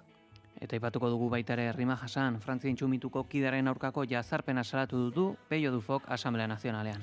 Europarlamentariak jasandakoa garaibateko praktiken parte dela aldarrikatu du gerra zikinari erreferentzia eginez. Gogora ekarri du Aurora Martinen kasua batasuna ilegalizatu ostean, agerraldi batean parte hartu eta gero atxilotu eta deportatu egin zuten. Aurore Martin, pour avoir participé à une conférence de presse d'un parti politique déclaré illégal en Espagne, mais en France, elle a été extradée et incarcérée en Espagne. Gogora ekarri du ere gerra zikinaren ondorioz Ipar Euskal Herriko kaletan izandako hilketek ez dutela inoiz egiarik izan. Où la raison d'État a fait qu'on a laissé assassiner des gens dans les rues de Bayonne, dans les rues de Saint-Jean-de-Luz. La police française a aidé les barbouzes là-dedans. Il n'y a jamais eu d'enquête diligentée là-dessus. Jamais la vérité n'a été faite. Inguruan zituen parlamentari sozialista eta intsumituen artean euskal militanteen hilketek ez dutela inoiz justiziarik izan salatu du. C'est des choses, des pratiques de notre temps. Des pratiques qui ont causé la mort de militants basques. Et il n'y a jamais eu de justice de fait sur ces sujets-là. Jamais. Gogora kartzerren Rima Jasan eurodiputatu franko-palestinarrari terrorismoaren apologia egotzi diote txio batzuk bertsiokatzeagatik eta halaber Justizia Ministroaren bozeramaleak ere atxiloketaren egunean hedabidei filtratu zien kalamua zuela bere poltsan. Eta ipatuko dugu baita ere abiadura handiko trena albiste dugula Bordele eta Akize arteko ibilbide berriaren eraikuntza zalantzan jarri du orain azpiegituren orientazio kontseiluak. Ez da hau, zusteko izan, Estatu Frantseseko gobernuari begira aholkularitza funtzioa betetzen duen batzordeak idatzitako txostenaren lerro nagusiak da, lesekoz edabidean aurreratu ziren urte hasieran. Aitor Prieto. Txosten ofiziala ezagutu ondotik, Ipar Euskal Herria barne den Akitania berriko eskualdean, erantzun politikoa heldu da. Hala, Alain Rousset eskualdeko presidente sozialistak ez bezala, eskualde kontseiluan jarduten duen talde ekologistak egitasmoa behingoz baztertzea eskatu du. Agiri batean azaldu duenez, azpiegituren orientazio kontseiluak osaturiko txosten berriak, ekologistek aspalditik adieraziko posizioa baieztatu du. Alegia, adierazi du abiadurandiko tren berria garestia izateaz gain, lurraldeen beharretara ez dela egokitzen. Txostenak argiki adierazten du, 4 hamarkadako atzerapena metatu duen azpiegitura horren sustatzaileek benetako kostua gutxietzi dutela. Eta era berean, errealitatetik kanpo diren eraikuntza epeak aldarrikatu dituztela. Hori gutxi balitz, azpiegituraren egokitasunari buruz desadostasunak badirela aitortu dute adituek. Naturagunen suntxipena izan du ere aipagai bestalde, azpiegituren orientazio kontseiluak. Zehazki, adituek uste dute tren berriak milaka urteko pagadia babesten duen Zirongo Oiana, Girondan dagoena, kaltetuko lukeela. Ekologistek eskatu diete Frantziar gobernuari eta Akitania berriko eskualdeari, azpiegituren orientazio kontseiluak emandako aholkuak aintzat arditzaten, eta abiadurandiko trenaren linea berriak eraikitzeari uko egin diezaioten. Bide batez, egungo sarea modernizatzeko egitasmo bat planteatuz. Informazioaren aria.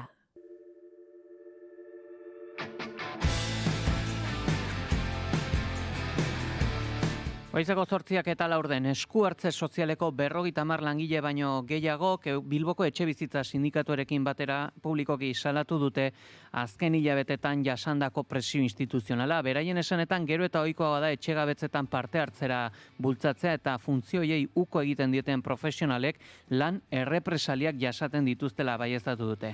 Salaketaren arabera egoera hori agerian geratu zen. Iazko urrian Zorrotza aurren egindako kanporatze batean, bertan udalpabiloi bat hustu zuten eta 80 pertsona inguru kale gorrian utzi zituzten etxebizitza alternatiba egonkorrik gabe. Testu inguru horretan esku hartze sozialeko bi langilek uko egin zioten operazioan parte hartzeari eta ondorioz euren lanpostuak galdu zituztela jakinarazi dute. Gainera adierazi dute presio berezia jasaten dutela euren konbikzioen aurkako funtzioak betetzeko, batez ere etxegabetzeen kasuan. Haien ustez esku hartze sozialaren zeregina laguntza eta orientazioa ematea da, ez kontrol edo disiplina neurriak ezartzea. Eta Bilbon ere LAB sindikatuak gogor kritikatu du hiriburuko udalak migratzailean erregulazio prozesuan izan duen jarrera, improvisazioa eta kolapsoa salatu ditu.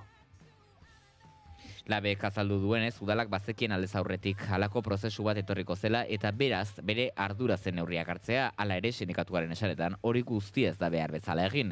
Ehunka pertsonak bulegoz bulego ibili behar izan dute erantzun argirik jaso gabe. Ilara luzeak, zerbitzu batetik bestera bidalketak eta jarraibide kontraesankorrak izan dira nagusi. Batzuei gizarte ekintzara jotzeko esan zaie, beste batzuei erregistro orokorrera. Labek salatu du egoera honek beste arazo zabalago bat ere agerian uzten duela, sektore zaurgarrienei ematen zaien arretaren gainbera. Informazioaren aria.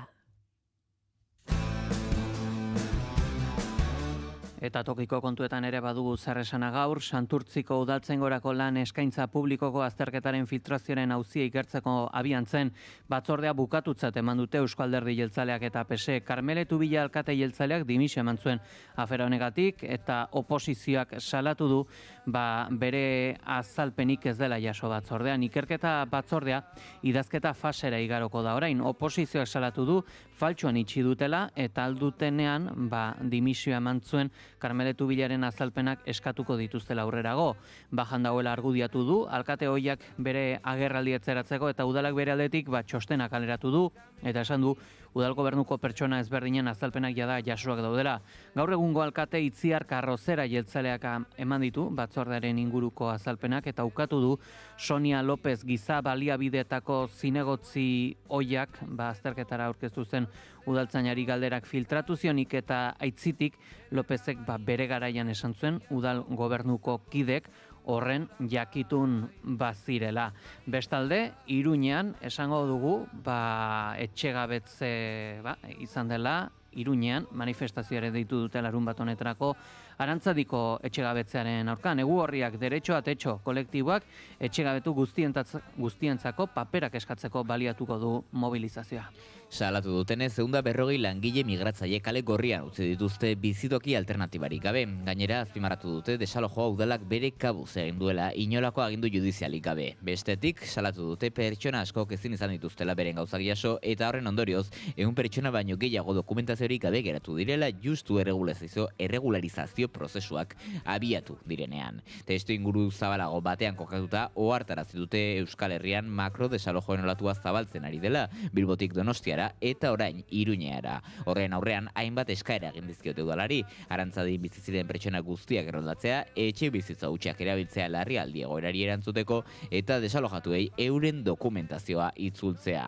Iruñeko alkateak bestalde azaldu du erekina oso egoera txarrean zegoela eta esku hartzea beharrezkoa zela defendatu du.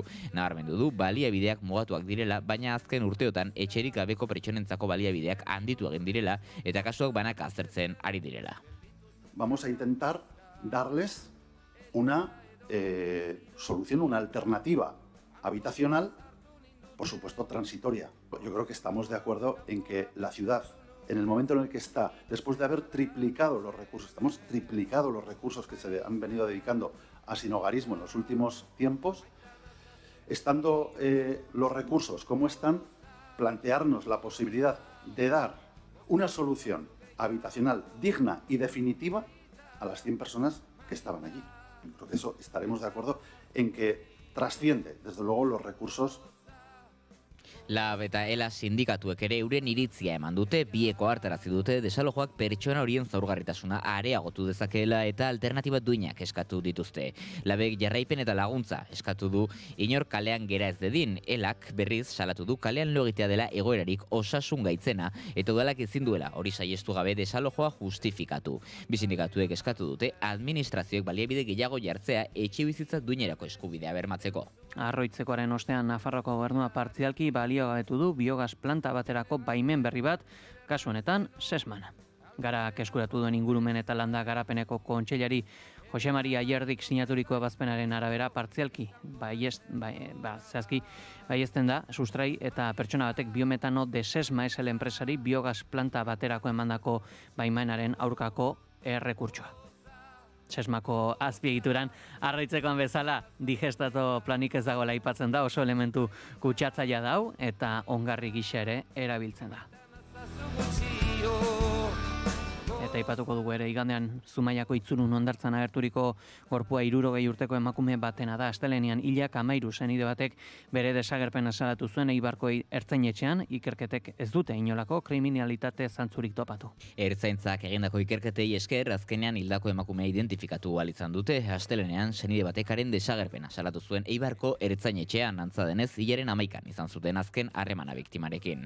Igandean bertan jakinarazi zutenez emakumeak kolpe handia zuen buruan, baina zehaztu zuten hori ez dela, alabeharrez heriotzaren jatorri kriminala izango, baizik eta labarretatik erortzean gertatutako kolpea izan zitekeela, istripuz edo nahita. Eta Bilboko udaltzaingoak 55 urteko emakume bat atxilotu du hilketa saiakera egotzita, ustez Atxuri auzoko lonja bati su eman zion, horren barnean bere bikotea zegoen 58 urteko gizon bat eta ospitalera eraman behar izan dute, bertan dago oraindik.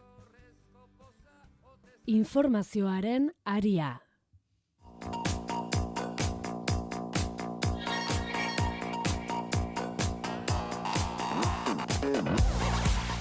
Gasteizko legebiltzarreko talde guztiek PPek eta Voxek izan ezik legez besteko proposamena onartu dute enplegu erregulazio espediente bat aplikatzerakoan lan organo eskudunaren aldez aurreko baimena berreskuratzeko beharra defendatuz. Legebiltzarrak babestu egin du Espainiako gobernuari eskatzea langileen estatutuan lan agintaritzaren aldez aurreko beharrezko baimena berreskuratzeko enplegu erregulazioko espedienteetan. Era berean, Lakuako gobernuari eskatu dio jarrai dezala lan ikuskaritzarekin eginkizunak betetzen enplegu erregulazioko espedienteak indarrean dagoen legeriarekin bat datozela egiaztatzeko eta enpresen eta batzorden arteko akordioak errazteko, kaleratze kolektiboak saietsi edo murrizteko eta haien ondorioak arintzeko irteera negoziatuen, borondatezkoen eta ez traumatikoen bidez. Eta lan ikuskaritzaren arabera, Tuberno Unidoseko enplegu erregulazioko espedientea juridikoki bideragarria da, etorkizuneko aurreikuspenei buruzko desadostasun sindikalak eta ziurgabetasunak alde batera utzi gabe. Zehazki, erakunderen ustetan, enpresak enplegu erregulazioko espediente aplikatzeko jarraituriko prozedurak nabarmentzen betetzen ditu, legezko baldintzak bai eta aplikatzeko ekonomia koizpen eta antolaketa arrazoiak ere, dokumentuak espedienteren urrengo negoziazio eraginkorra egon dela egiaztatzen du, zuzendaritzaren eta sindikatuaren arteko akordiorik ez baldin badago ere, azkenik enplegu erregulazio espediente honek Tuberno Unidoseko 240 langileri eragingo die, 177 Amurrion, 63 berriz Trapagaranen, eta enplegu eta enpresa kontuetan ere esango dugu. Ikuskizun eta ekitaldien sektoreko langileak grebara deitu dituzte helduren maiatzaren 15ean, teknikario kolektiboak eta SK Lab UGT eta Komisiones Obreras sindikatuek patronalaren blokeo sistematikoa salatu eta lan eskubidetan aurrera egiteko jartzen dizkieten oztopoa gaitzesteko. Hedabide helarazi dieten oharrean zehaztu dutenez, borroka egun horrekin patronalaren blokeo sistematikoa salatu nahi dute lan eskubideetan aurrera egitea eragozten duelako eta lan bizitza eta bizitza pertsonala uztartzera larriki zailtzen duten baldintzak betikotzen dituelako. Gaineratu dute sindikatuek bateratuta iragarri duten deialdia mugarria dela sektorearen borrokan. Informazioaren aria.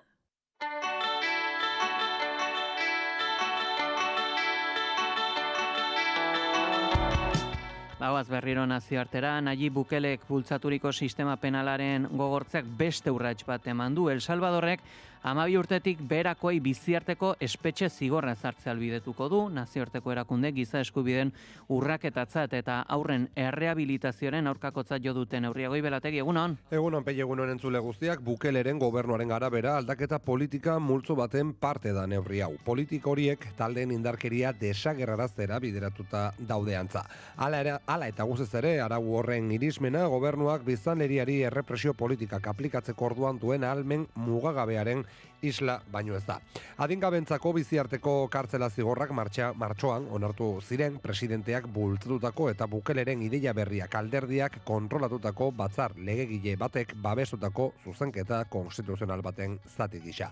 Hilketaren bortxaketen eta talde kriminaletako kide izatearen jokabideak zigortzeko hartutako neurriak dagoeneko piztu ditu UNICEFen alarmak, erakunde honek ohartarazi du espetxeratzeak epe luzera ondorio larriak izan ditzakela haurren eta neraben garapenean eta gaineratu du litekena dela neurri horiek delinkuentzia oro ez murriztea.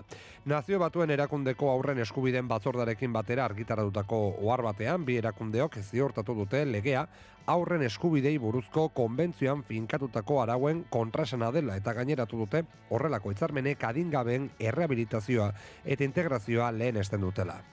Herrialdearen aurkako setio energetikoak uhartea iktotzen jarraitzen duen bitartean, Kubako presidente Miguel Díaz-Caneleko hartarazi du Ameriketako Estatu Batuen eraso militar baten mehatxua oso erreala dela.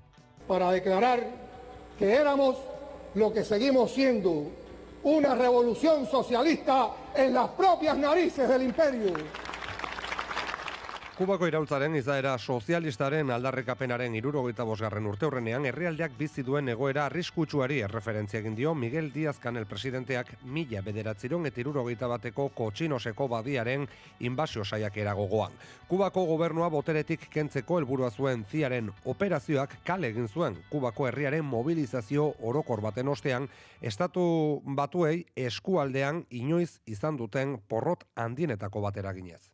Compatriotas, el momento es sumamente desafiante y nos convoca otra vez, como en aquel 16 de abril de 1961, a estar listos para enfrentar serias amenazas, entre ellas... Eta garai hartan bezala, inbasio baten arriskua oso erreala dela ohartarazi du Díaz-Canelek eta orduan bezala batuta jardutea dagokiola Kubako herriari. Pero mientras se mantenga el bloqueo como dogal apretado al cuello de la economía, nadie podrá negar, y lo repito, nadie podrá negar su culpa absoluta en el dolor de las familias cubanas. El principal causante de nuestros problemas es el bloqueo genocida del gobierno de los Estados Unidos contra nuestro pueblo. Eta berretsi du presidenteak Kubak bizi duen egiturazko krisi ekonomikoa ez dela iraultzaren ondorio. 6 hamarkadez mantendu eta Donald Trumpek muturreraino eraman duen blokeoaren ondorio baizik. Guzti bakin geldituko gara, eskarrik asko goi. Gero arte. Informazioaren aria.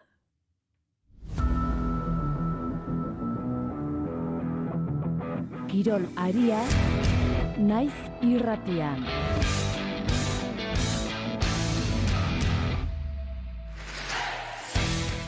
Reala gaurko eguerdiko ordubietan abiatuko da Zubietatik eta igandean bueltan izango da ordu berean. Talde txuri-urdinak entrenatu ostean hartuko du Sevillarako bidea eta gertatzen dela, txuri-urdinak igande eguerdian bueltatuko dira.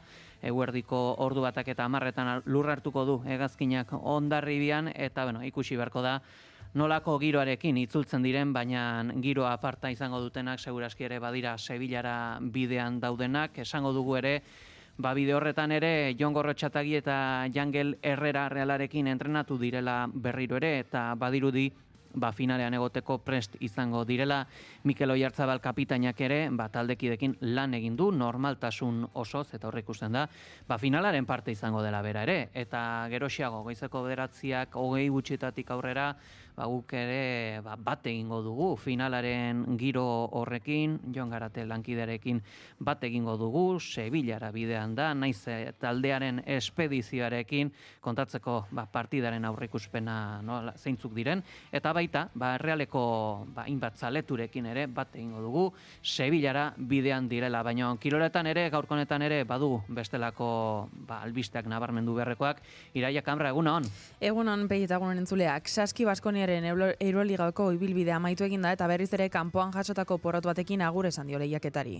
Gasteiztarrek 81 eta 79 galdu dute Partizanen kantxan, denboraldiko Euroligako emaitzari kaskarrenari amaiera emanez. Partida bereziki distirarik gabea izan da, joakoan handirik ez zegoelako. Hala ere, albistonak ere badaude, taldeak duintasunez lehiatu du eta garrantzitsuena ez da inor lesionatu. Horrek aukera ematen du orain arreta Liga ACB-ko azken txanpan eta playoffetan jartzeko. Partizan pixka bat nagusi izan da hasieratik, batez ere barneko jokoan, Diakite izan da Gasteiztarren jokalaririk nabarmenena bere ekarpenarekin taldeari eusten saiatuz. Lehen zatian erritmo lasaia nagusitu da, atsedenaldira iristean markagailuak 44 eta 39 erakusten zuen eta neurketa irekita zegoen oraindik. Azken laurdenera 76 eta 49 iritsi dira eta Baskoniak bizirik jarraitu du, baina ezin izan du azken pausoa eman. Honela, Saski Baskoniak amaiera eman dio Euroligako denboraldiari, 20 taldetatik 18. postuan sailkatu eta 13 garaipenekin. Klubaren historiako Euroligako kanpainarik ahulena izan da hala ere. Orain begirada Liga ACB-en dago jarrita, non itxaropen handiagoa den eta taldeak oraindik zeresana izan dezakeen. Bestalde, futbolean sare sozialen bidez egindako ezoiko agerraldi batean, Ernesto Valverde Atletikeko entrenatzaileak jarrera eta apaltasuna eskatu dizkie bere jokalariei azkenaldiko bolada txarretik ateratzeko. Jatxiraren mamua erabat uxatzeko Osasunaren aurkako derbia irabazi nahi du Valverdek. Ez du ezkutatzen taldeak bizi duen une larria Atletikeko entrenatzaileak. Zalegoa giro txarra eta atxekabean nagusitzen ari den honetan apaltasunez jokatzea eskatzen du Ernesto Valverdek eta ulertzea bigarren maila jaisteko arriskua hortxe dagoela eta hori onartuta egoerari buelta emateko. Bere 3. aroko lehen urteetan izandako emaitza positiboak gogoratuz, une txarrean daudela eta Osasunaren aurkako urrengo partida derrigor irabazi behar dutela badaki Valverdek. Partida zaila izango dela badaki, baina zaleen babesarekin aurrera atera dezaketela sinetsita dago Valverde. Derbia apirilaren 21 jokatuko da, San Mamesen 7 aurrera. Eta fitxaketa berriak bera-beran, Atarrabian jarraituko ez zuela iragarri zuen, Kelly Fonkeng beti ona taldeko pivotea fitxatu du Donostiako taldeak, eta Melinda Lewis berreskuratu du Lanzaroten urte bikaina egin ondoren. Fonkengek 3 urterako sinatu du, balda 25 metro neurtzen du eta Iruñean jaiozen duela 19 urte. Replasa betionarekin jokatu ditu azken 3 denboraldiak. Malkaitz klubean ez dia, Fonkengek 16 urterekin egin zuen debuta zilarrezko mailan eta internazionala izan da Espainiako gazte kategorietan. Urrea irabazi zuen 2023an Bakun egindako Europako txapelketan eta 2024an Txinako mundu txapelketan eta zilarra berriz zen 2025an Mazedoniako junior mailako Europako txapelketan. Melinda Luis Frantsesak berriz bere bigarren aroari ekingo dio bera-beran, Laura Hernández ordezkatzeko eta muturrean Elena Amoresekin dupa egiteko Donostiara itzuliko da Luis. Bera-berak azpimarratu denez, denboraldi bikaina egiten ari da Zonzana Azkar Plus Lanzaroten, erreferentziazko jokalaritako bat bilakatzeraino eta Gerrera Sibedrola Ligako bigarren goregile nagusia izan da. Bauze hauekin geldituko gara. Eskerrik asko Ireia. Gero arte. Informazioaren aria.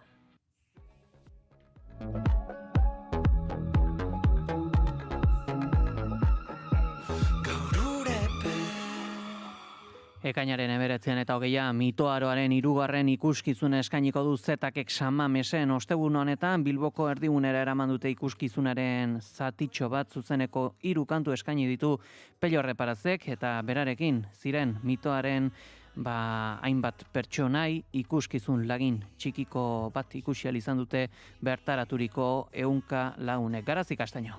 Ez ustean harrapatu dute bat baino gehiago ostegun goizonetan Bilbon, Pello Reparazek eta Zetakeko lantaldeak. Pues igual atsedenaldia rekrea bat okatzen zaionari justo ordu hontan igual etorriko da eta kapela egiteko ideia zegoen, horregatik gaude kaskorik gabe, nire kaskoak ez ditutu ekarri eta ari gara pixka bat egiten honen kontzertu bat, mazke igual abesti pare bat jotzeko ideia hori, ez? Baina ederra da hori,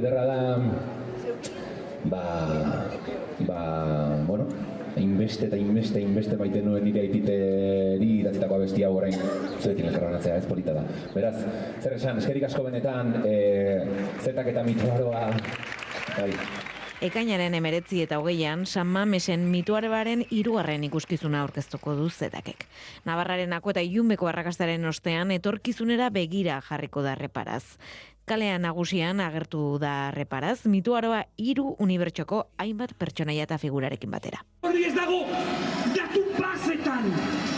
Itzalgorria hemen bertan dago, baina bertara heltzeko modua ahaztu zaigu! Elisabete Etxanobek prentsari zehaztutakoaren arabera €1.000.000 diru laguntza bideratu dute emanaldientzat.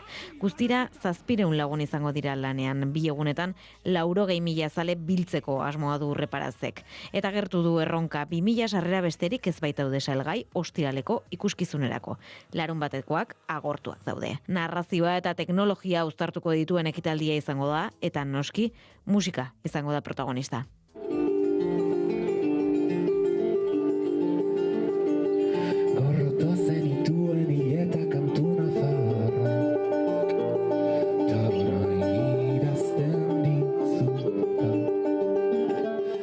Begibeltz, Ileta kantu nafarra eta Itzulera kantuak abestu ditu Peio Reparazek, Enrique Solinis eta haren lautearekin lagunduta.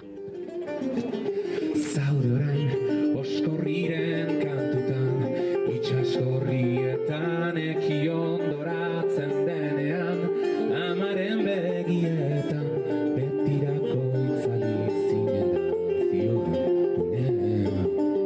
Eta orain zere esan, iparraizea maitatzen ez, nari zere esan,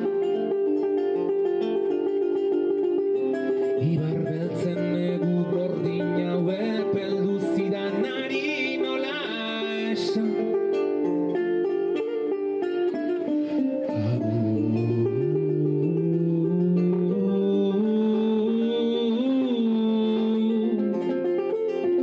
Asko nuen esateko, asko zuri emateko.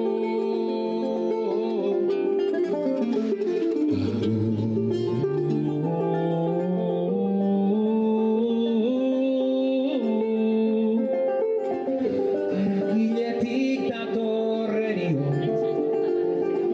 behar baino lehenago.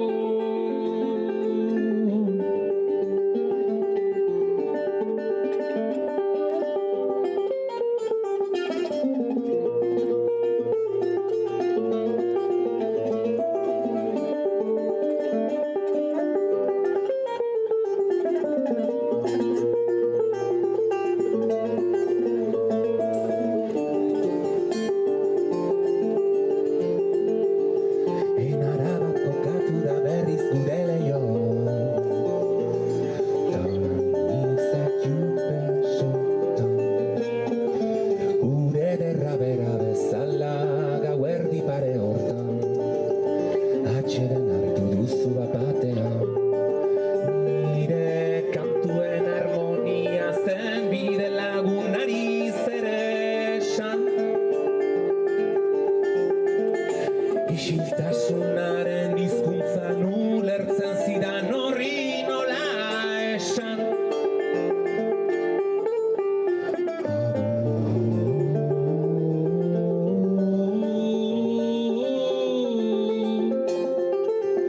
Asko nuen esateko, asko zuri emateko. Eta baita ere esango dugu Puntu Eus Fundazioak eta EHUko Informatika Fakultateak 6. Gladisari aurkeztu dute Donostian Gipuzkoako Foru Aldundiaren babesarekin. Ekimenaren helburua da ingurune digitalean diharduten emakume gazte eta euskaldunen lana aitortzea eta gizartean erreferente berriak sortzea teknologia arloan oraindik ere nabaria den genero desoreka ordenatzeko. Gladys del Estal informatikariaren omenez sortutako sariak 5 urteko ibilbidea egin du jada eta antolatzaileen arabera gero eta oihartzun handiagoa lortu du. Antolatzaileek nabarmendu dute sariak ez duela soilik aitortza simbolikoa eskaintzen, eragin soziala ere badu. Izan ere, emakume gazteak zientzia eta teknologiako ibilbidetara erakartzea funtsezkoa da. Aurtengo edizioan 40 urte arteko emakumeek aurkeztu ahal izango dute hautagaitza, edozein diziplina digitaletan aritzen badira. Hautagaitzak aurkezteko epea dagoeneko zabalik dago eta ekainaren batera arte egongo da indarrean. Informazioaren aria. Euskotrenek jakinarazten du. Apirilaren 18an denok Realarekin. Euskotrenen zerbitzu bereziak Donostiako jaigunera hurbildu eta finala zale txuri-urdinekin bizitzeko. Informatu ordutegiez, webgunean eta aplikazioan. Euskadi ondo mugitzen da. Euskotren. Eusko Jaurlaritza. Euskadi berria. Alkain, espezialista da eraikuntza, burdindegi eta brikolaje materialen salmentan. Gainera, etxeko edozein obretarako diseinuan, instalazioan eta komertzializazioan ere aritzen dira. Mirari Alkaindain zuzen ere etxeko dibisioko zuzendaria, kaixo Mirari? Bai, kaixo egunon.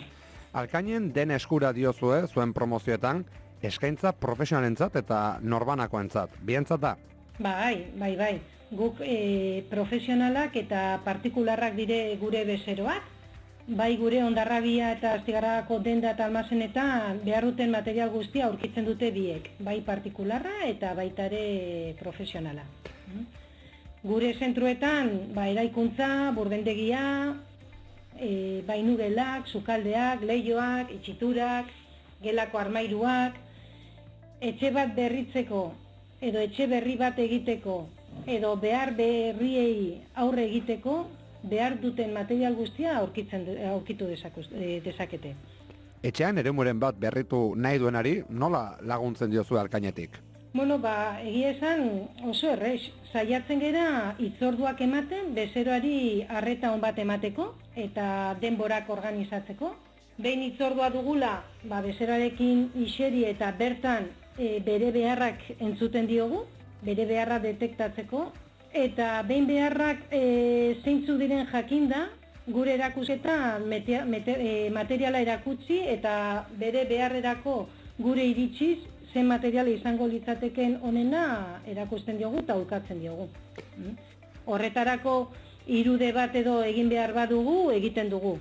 Ez dago arazorik. Eta baita ere, behar horietan batzutan partikularrak profesionalak behar dituzte, eta partikularra profesionalei ere bertan erlarazionatzen edo komunikazio hori ekitzen saiatzen gera. Eta azken urteetan asko hazi da zuen enpresa, eskaintza bera ere, ezta? Bai, egia esan bai. Beti produktu eta famili berriak bila gaude, eta horrek egiten digu urtetik urte zerbitzu eta material berriak izaten, edo eskaintzen. Adibidez guk, eraikuntzan, burrindegian eta bainugelan hasi ginen, gero sukaldeak sartu genituen, orain ere Hondarribian 600 metrotako expo berria egin dugu, abenduan ireki genuena, denda berria. Baita ere orain dela 5 urte leihoak eta itxiturakin hasi ginen, eta egia esan izugarrizko harrera ona izan du bai profesionaletan eta baita ere partikularretan. Eraikuntzak ere zerbitzu berriak sartu ditugu, biga laminatu handiak, teilatuak eta estrukturak egiteko, eta biga hauek ere lantzeko makina zerra handi bat sartu dugu, hauek ebaki eta lantzeko. Baita ere, txapa munduan, remateak eta askotan eraikuntzan behar diren remate horiek egiteko, txapa plegadora bat, makina berri bat sartu dugu, eta bai ikusten duzun bezala, bai materiala eta zerbitzuaz, beti hortxe gaude alden merkatuan atetzen diren material berri eta zerbitzu horiei, gure kliente bai partikularra eta profesionalei eskaintzeko. Hori da gure betiko filosofia eta hortan jarraitzen dugu.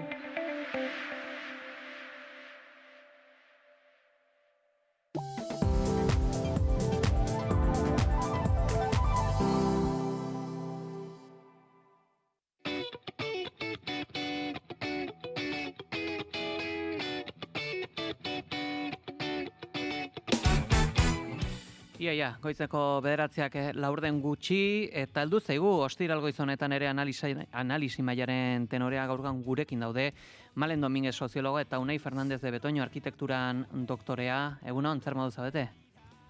Kaixo egunon, ni oso ondo astebururako gogotxu eta pozik, udaberri koloreekin. Unai, zer moduz? eta Araba, Bizkaia eta Gipuzkoako eskolen inguruetan munduko osasun erakundeak aholkatzen duen nitrogeno dioxido mailatik gorako neurketak ere aipatu beharra ditugu. Orain bai, Unai, markatu nila aurrera ninduan, ez zaitu dalako entzun. Irratian ez dira txukunak gelditzen utxunak, eta, Unai, zemoduz, ongi zu ere, markatuko. Egunon, ongi, bai, barkatu pegi, egunon, guztioi. Oso ondo, orain aipatuko dugu.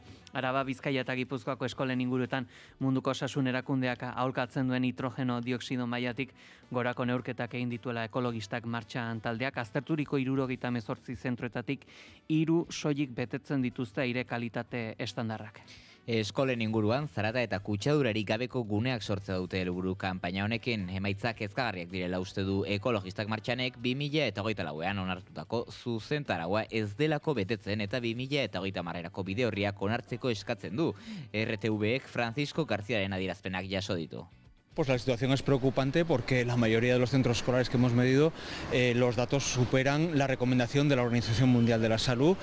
Aurren osasuna babesteko leku osasungarriak sortu behar direla uste dute emisio baxuko eremuak hezkuntza zentruen inguruan sortuz edota kotxeen parkinak inguruetatik kenduta. Horren ordez mugikortasun aktiboa sustatu eta oinezkoen edota bizikleten erabilera bultzatzeko neurriak eskatu dituzte, baita garraio publikoaren sustapena ere. Ikerketa honetan sakontzeko ere gurekin dugu Kepa Olaiz, ekologistak martxan taldeko kide, egunon. Kaixo, egunon denoi. Jasotako emaitzak deigarriak dira, esperotakoa zen hau?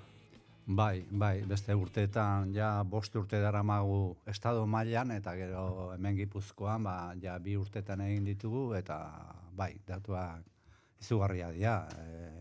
40 mikrogramo metro kubikorako aurreneko neurketan izan genituen 5 bat eskola. Horrek esan nahi du, ja daukagun legedia bera ere zuela betetzen.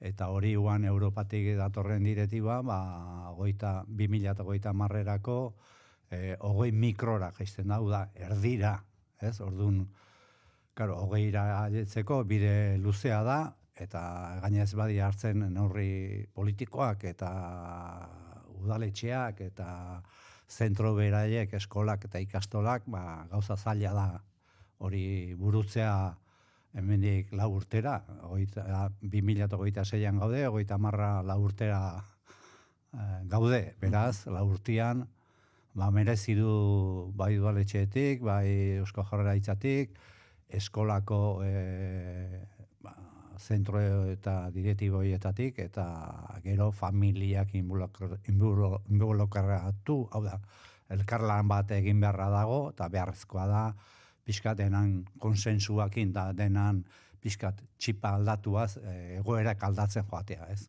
Eta kotxeak ere ez hainbeste inguratzea izugarrizko arazo sortzen ditulako bai trafikoan eta bai ikusten dugu kutsadura modura ere orduan neurriak nik uste dut azkar hartu behar diala, zergatik gure aurrak eta gaztetxoak eskolatan daude 8-7 ordu, eta babesgune importantea garrantzitsuak izan beharko luteke, eta ez dira.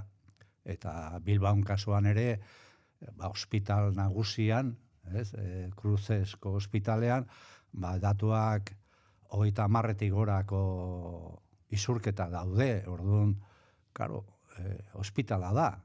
Babesgune garrantzitsua beharko luke izan, fokuri bera, orduan, horre ikusi berdia, kotxean noaino aldetu berduten inguru horietan, utzi berditugun urrutiago, garraio publikoak esan duzuten bezala, oinezkoa, bizikletak, eta gaur egungo krisis, petroleon krisis honekin eta gerrakin, nik uste dut, bide egokia dela jendeare animatzea, bizikleta, oinez, alde neurrian, hirietan, metroan, eta servizio publikoak sustatzea, indartzea, besterik ez dago. Eta neurtu duzu, zehazki kopuruak, baina kopuru horretaz gain jakinadi izan duzu edo gutxi gora bera identifikatzen duzu nitrogeno dioxido maila altu hauen jatorria zein den, nagusiki autoak dira edo bada beste iturririk? Bai, autoak da hirietan gehiena garrantzia handiena da motor, trafiko motorizatua. Hau da, gure kotxe partikularrak, garraioa fosil energia erabiltzen duten guztiak, eta gero industrian ere ematen da, bakarrik guk industriegunetan ez dugu momentun ez geha sartu, baina bai, konbustio daun toki guztietan, gaza eta ikatza eta fosil energetiko guztiak ematen dute bere konbustioan nitrogeno dioxido hori. Gu aigea batez ere enfokatzen eskola inguruetan, non gure aurrak denbora asko pasatzen dute hor, eta hoia dira belaunaldi berria, eta babestu behar dituguna, hasi beharko dugunak, babesten, eta dudarik gabe, industriegunetan ere izango dira horrelako isurketak, baina, momentuan eskolakin jarraitzen dugu. Eskola askok ere neguan berezeki berotzeko galdarak badauzkate, honek ere eragina izan dezake honetan, neurketa horietan? Izan dezake, bakarra puntualki, segurazki, 3-2 hilabete horietan izan dezake, baina bestea da nola den konstantea, kotxeakin aditzen gera, ikastolaino, eskolaino, ateetan utzi, korrika atera, korrika sartu, eta nik uste guzti hori ebitatu dezakegula, eta merezi dutela gure aurre, claro. Merezi ez, eskubidea dakate babesgune bere berme guztiakin izateko, eta hortan nahi dugu lan egin. Hor, kutsadura honek aurrengan, eragina izan dezake, neurtuta dago ere bai hori? Bai, arnaz bideetan, eta gure gorputzeko aparatuetan arnaztu dugun bide guzti horretan, eragina daka, bronkintisa, asmak, alergiak, bihotzeko ere arazoa sortu dezake, eta luzarora ere bai. Zergatik, da, segun zenbat denbora pasatzen duzun toki horretan, eta zure gorputzak zer den kapaz onartzeko. Eta gazte garai honetan, gorputzak egiten ari dira, garapena egiten ari dira, eta bestetik handia oso aktiboak. Goia dinan sartuta gaudena, parketan eta jotengan tokietan jotengan berriketan, lasai. Orduan, arrenaz gune eta oxigeno gutxiago behar dugu, baina saltoka eta korrika dabiltzan aurrak, aktibiotasun horrek ematen dio barrura sartzeko aukera gehiago, bera gorputzan, eragina gero sortzen duena, min horietan, Ikerketa egin ostean, jaso duzue erantzunen bat edo erreakziorik? Bez, momentu, nik uste dut, aurrek urtean, gertatu zizain Donostialdean, aurrengo unean zinegotzi bat atera zela esan ez dira lanurketa oso firagarriak, homologoagarriak, eta zehatzago eta tenika gehiagoakin imerzela. Horre berak orain eskatu digu mesez, alduzue neurketa batzuek egin beste tokietan, eta pres gaude, ez? Alare, instituzio hartu berko luteke lan hori, gu egiten ari gera, konstatatzeko, realitate hori hor dagoela, hau da gaina iniziatiba bat Europa mailan, Estatu mailan, Gipuzkoan, Euskal Herrian, Nafarroan, eta gaude potente. Eta gaina beste gauz garrantzitsu bat dugunek, ez? Ez dugula guk bakarrik egiten, baizik joten gera eskoleta, zentroetara, eskaintzen diogu, hau nahi dugu egin, nahi duzute parte hartu, nahi duzute ikasleakin hau praktikan egin, gero geletan eta aztertzeko, eta grafikoak egiteko, eta ikusteko, zer egin dezakegu, ez? Orduan, horretan aurrak eta gazteak prestatzen dira, inberko litzake hau, eta orduan, ematen du, praktikan egiteko, eta horrengatik du izena herritarren zientzia edo kontzientzia ciudadana titularra dauka ekintza honek, eta da gu bihurtu dezakegula gure inguruko jendea eta gu gehonek zientifiko lan hau egiten.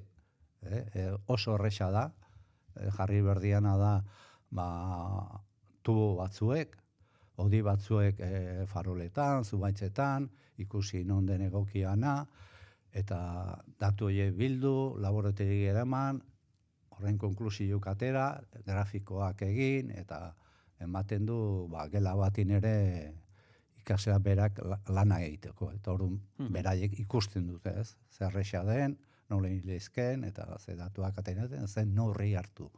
Ez? Eta horretan esatateko, Oiartzungo kasua aipatuko den, neonek izautzen dutelako, Oiartzunen ikastolak eta eskola publikoko aurrakin, haitu gera jartzen tubitu horiek, probeta horiek, jartzen 3 aste, 3 asteren ondoren jaso, hartu, eta dena egiten da gainea pixkat lokalizatuta. Ez? Mobilekin gaur egun 1000 gauza inlizke, lokalizazio jarri, eta puntu honetan nengo dutak eman, puntoia apuntatu, ze egunetan egin dugun, ze ordutan, eta handik 3 astera berdin. Berriz noiz kendu dugun, eta barrez, hortako eskailera batzuk hartu, eta, argazki hola politiak atera ditugu, eta Oiartzun kasuan, eskola batek ere egin du bideo txiki bat, nola aurrek ikusten diren jartzen, kentzen, eta pixket iritzi batzuk ematen, orduan hori bideo ona da, zergatiko. Hortikan ja, gurasoak ere sartzen dira, irakasleak, aurrak, eta ja udalak ere borondatean nahi badu zerbait egin gero neurketa horien bitartez, sortzen da kontzientziazio bat, praktikoa oso, eta neurriak ere praktiko izan daitezke, borondatea dagoen neurrian. Unai, galdetuko dizute zuri ere, arkitektura arlotikan, hiri plangintzak, orokorra bada ere, hiri plangintzak nolako eragina izan dezake, halako kasuistika batean, akaso gaur egun errepideak gertu egi daude eskoletatikan, eta eskolak ere baude diseinatuak bertara errepidez joateko, konbustiozko ibilgailuekin? Kontuan hartzen dena da mugikortasuna orokorrean. Nik uste dut ez dala kontuan hartzen bakarrik jendean nola doan eskoletara, baina bai mugikortasuna orokorrean. Azken urteetan nik uste konturatu garela autoaren gan zentratutako irigintzak badakartzala zenbait kalte, eta horietako bat izan daiteke hau, ezta? Poluzioa sortzen dela, eta bereziki kezkagarria dela gure zentro eskolarretan dagoena, gure seme-alabak bertan daudelako ordu asko. Baietz egin dela eskoletara joateko modu seguru ez, baino batez ere istripuen aurrean, ezta? Ze askotan, igual umeak despistatuta daude, eta batzutan istripuak gertatu dira eskolen ingurutan, eta zonalde horiek peatonalizatu egin behar direla, gehiago, edo pixkat atseginagoa egin trafikoa, eta nik uste ikerketa oso interesgarria dela, ze gehitzen dio beste aldagai bat, eta da poluzioarena, beraz, hau ere oso kontuan izan barko genuke. Eta malen zuri galdetuko dizut, horre, Oiartzungo adibidea entzune ostean, laguntzen du ere, halako praktikek, halako implikazioak gerora kontzientziak sortzeko, halako testu inguruen bueltan? Nik uste, baiet, adibide oso ona dela, azkenean, txostenak, izan daitezke txostenak, eta apal batean gelditzeko arriskua daukate, baino txosten horrekin, kasu honetan hezkuntza komunitate oso bat implikatzea lortzen da, ez? Ikasleek gainera honi erantsi bartzaio gaur egungo gazteok aldaketa klimatikoarekiko, kontzientzia edo txip hori piztuta daukagula, eta orduan gure gertuko inguruan ere horrelako poluzioak, poluzioiek eragin ditzaketen gaixotasunak, guzti horretaz konturatzeko ariketa praktiko bat egiteak asko errezten du, eta iruditzen gainera estrapolagarria izan daitekela, eta alderatu ere, Oiartzun nahiko berdegunez inguratuta dagoen herri bat da, baina agian alderatu daiteke errepide gehiagoz inguratuta dagoen herri batekin, edo nik uste, guk txikitan egiten genuen bide hezkuntza eta etortzen zitzaigun udaltzaingo bat, erakustera nola zen segurua bide gurutzat pasatzea, o semafora gorri zehonean itxoitea. Orduan, iruditzen zait kontzientziaziorako eta kurrikulumean sartzeko beste atal bat dela. Kepa, agurtu horretik galdetu nahiko nizuk ere hor nabaritu duzue esaterako Oiartzun, Malenek esaten zuen bezala berde inguru gehiago badagola horren eragina ere nabaritzen da Donostiako neurketekin alderatuta adibidez? Bai, asko non dauden kokatuak eskolak zer esan handia du, eta gero balimado vegetazioa eta berdea eta eta irekiak, ez da berdina Bilbon kalean dagoen eskola bat, eta trafikoa dago erditik, eraikuntza daude etxeak, ez? Beste kale aldezean, ezkerrean, eskubian, eta hor gelditzen da oso konzentratua. Oiartzungo kasuan, datuak garbia dira, ezin dugu konparatu Donostiakin, baina bai kokapena, eta bi eskola daude, bailarara begira, aurrian inango eraikuntza ondirik gabe, baserritxo bai hon lehizke, baina dena erekia, eta beste dekatikan trafikoa badago, puntuala badago, aurrak sartzeko eskolan eta iztetzeko momentuan badago, baina hori da trafiko gehiena sortzen dena. Beste trafikoa da oso herrikua, eta ez da gertatzen, ez errenderin gertatzen dena esate bateko, Nafarroa kalea edo karretera dago esate bateko iztietako ambulategia. Han indu neurketa bat, eta han ematen du gehiena. Trafikoa da Lezokoa, Oiartzungoak ere handi pasatzen gea, errenderiko bertako, orduan trafiko handiago. Gero, Donostiko neurketak, ategorrietan ditugunak, ategorrietako trafikoa da, izugarria, abiadurak eta jarria daude, 30, 40, 50, bueno, lio bada, eta horre ematen du 28tik gora. Eta aurreko neurketan 40 mikrogramo metro kubiko ere alditzen zian. Hor daude, Kolegio Ingles, Asunción, Zurriola ikastola, hor zandik batzuek, eta hori da, arteria bat izugarrizko trafikoa duna. Eta frentean beste etxeak, orduan horre ematen ditu datuak. Oiartzunen, 10tik berako datuak eman ditu, hau da, osasun erakundea planteatzen ditun, neurri egokiak, planteatzen nahi dira, 10 mikrogramo, Oiartzunek hortik bat dago hortxe justo, beste lauak, 7, 6, Eta aipatzen zenuen 28tik 28irako jaitsiera hori hor ategorrietako txokorretan radarren bat edo beste jarri dute, abiadura mugatu da. Aldaketa horren ondori izan diteke jaitsiera hori? Badago, baina sensazio ez. Datuak esaten dute, han abiadura hartzen, oraindik 50 normala da.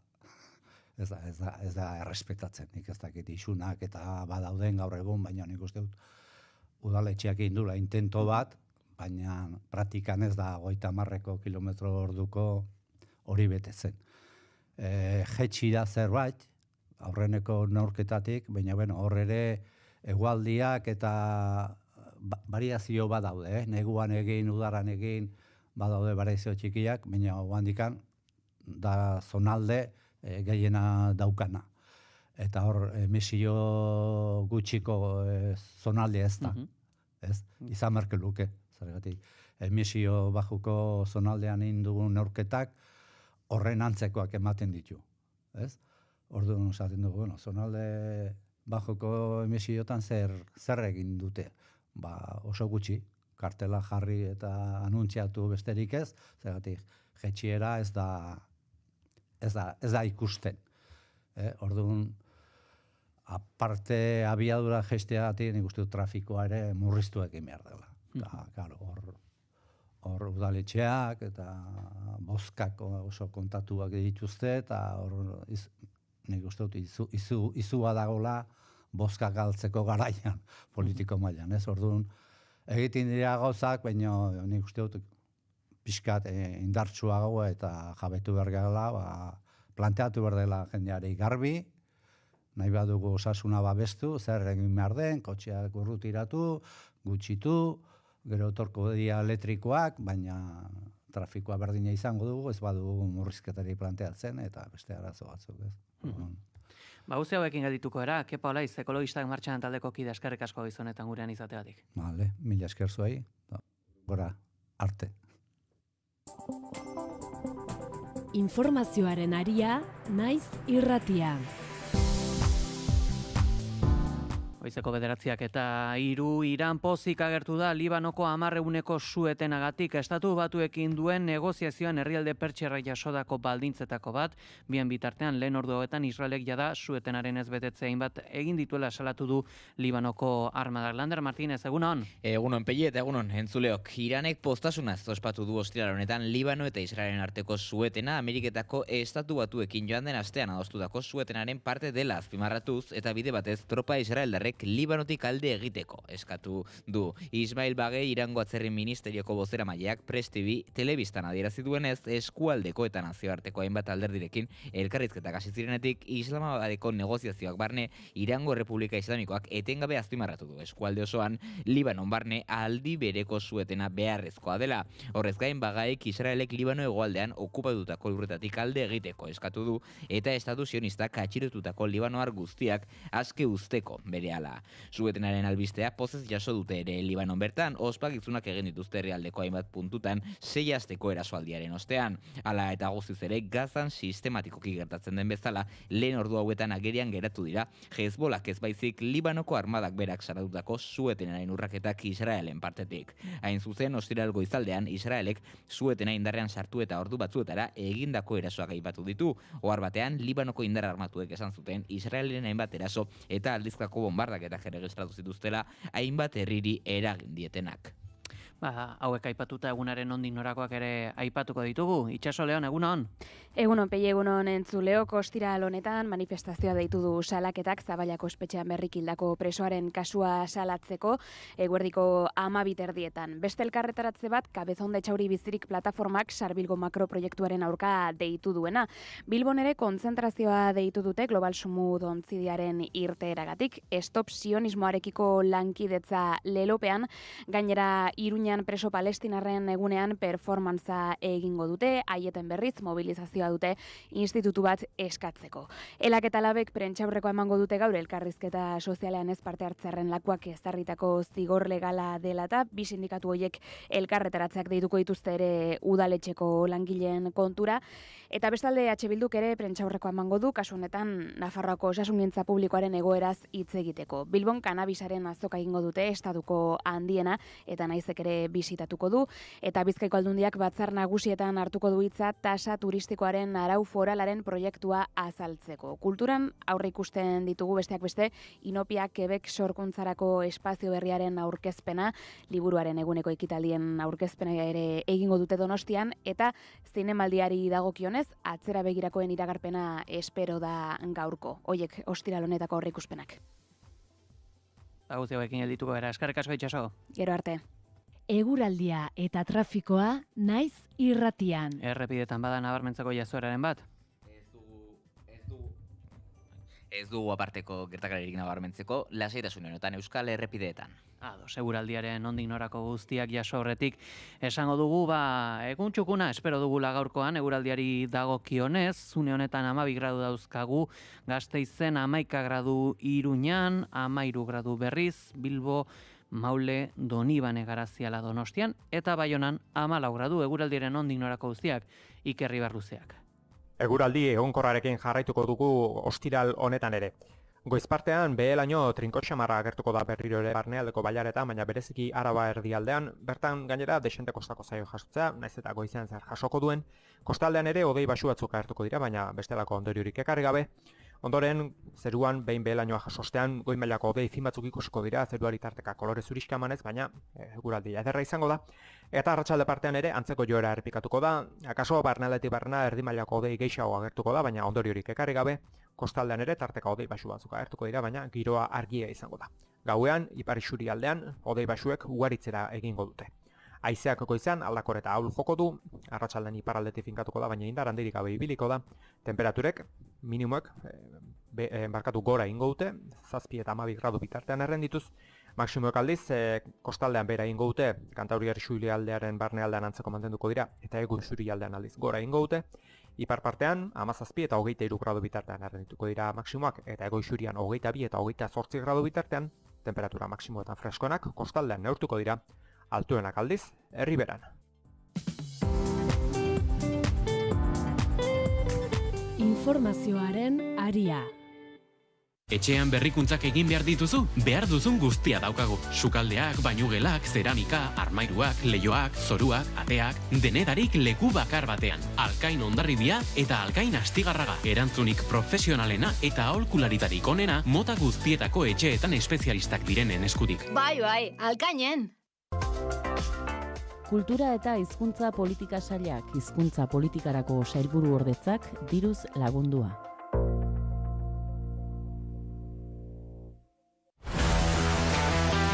Kirolak poza ekarri ohi du maiz. Baina gaztitik ere badu. Kirolarian denak hartzen ditugu egunero. Astelehenetik ostiralera, arratsaldeko 3:00 aurrera, Jon Garateren eskutik, Kirolaria. Naiz irratia.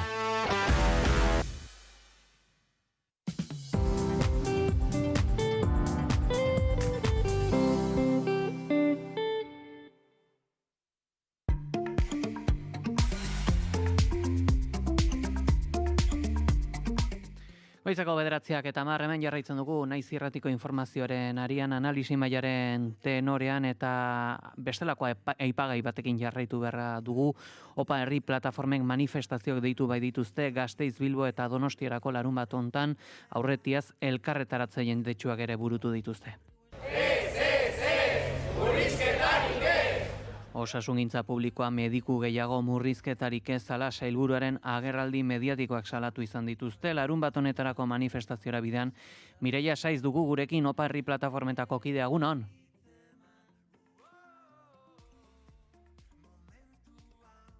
Beno, une batetik bestera egingo dugu bat Mireia Saizekin, jada gure estudiotan da. Bueno, Unai eta malen, hasteko zuei galdetuko dizuet orokorki bada ere. Bueno, mobilizazioak deituak daude, hor ere, aipatzen zen, nolako testu ingurua sortu den, eta gian, bada, batzuetan ere, hau ez dala, egun batetik bestera gertatu den zerbait, oroimen ariketa baterako ere eman dezaketze, askotan ez da begiratzen denboraren poderioz gertatu diren gauzak, baizik eta gehiago jada atzokoari, 0 minutuko horri malen.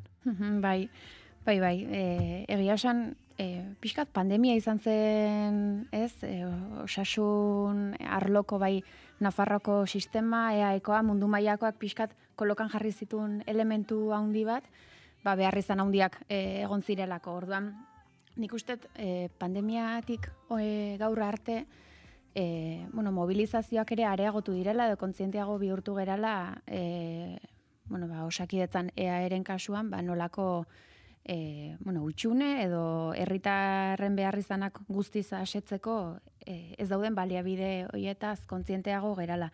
Nik hona ekarri nahi ditut naziometroaren datuak, 2023an, duela 3 urte, udaberrian, galdetu genuen espreski osasun sistemen inguruan. Eta jakin nahi genunez, jendeak nola baloratzen zuen pandemia osteko gera horretan, eta hainbat aspektu eta galdera mota egin genitun, baino hola valorazio orokorri bakarrik begiratuta, galdetu genizkien 5 aspekturen inguruan, ikusteko nolako bilakaera izan duten azken urteetan.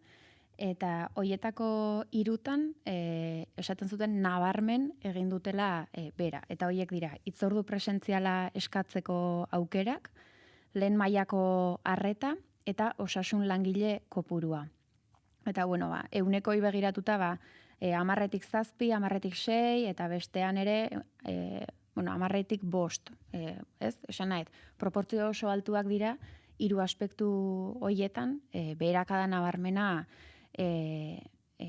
atzeman duten pertsonak. Karo, guari gera lagin, 1.500 pertsonako lagin batez, baina iritzi orokortua ere ikusten dugu hildo horretan doala, eta herri plataforma honek egiten dituen aldarrikapenak ere, sintoniak agertzen ditu guk egin genitun txosten hauetako ondorioekin. Orduan, hemen nik uste eztabaida oso sakona dela, eta lehen aipatzen genuen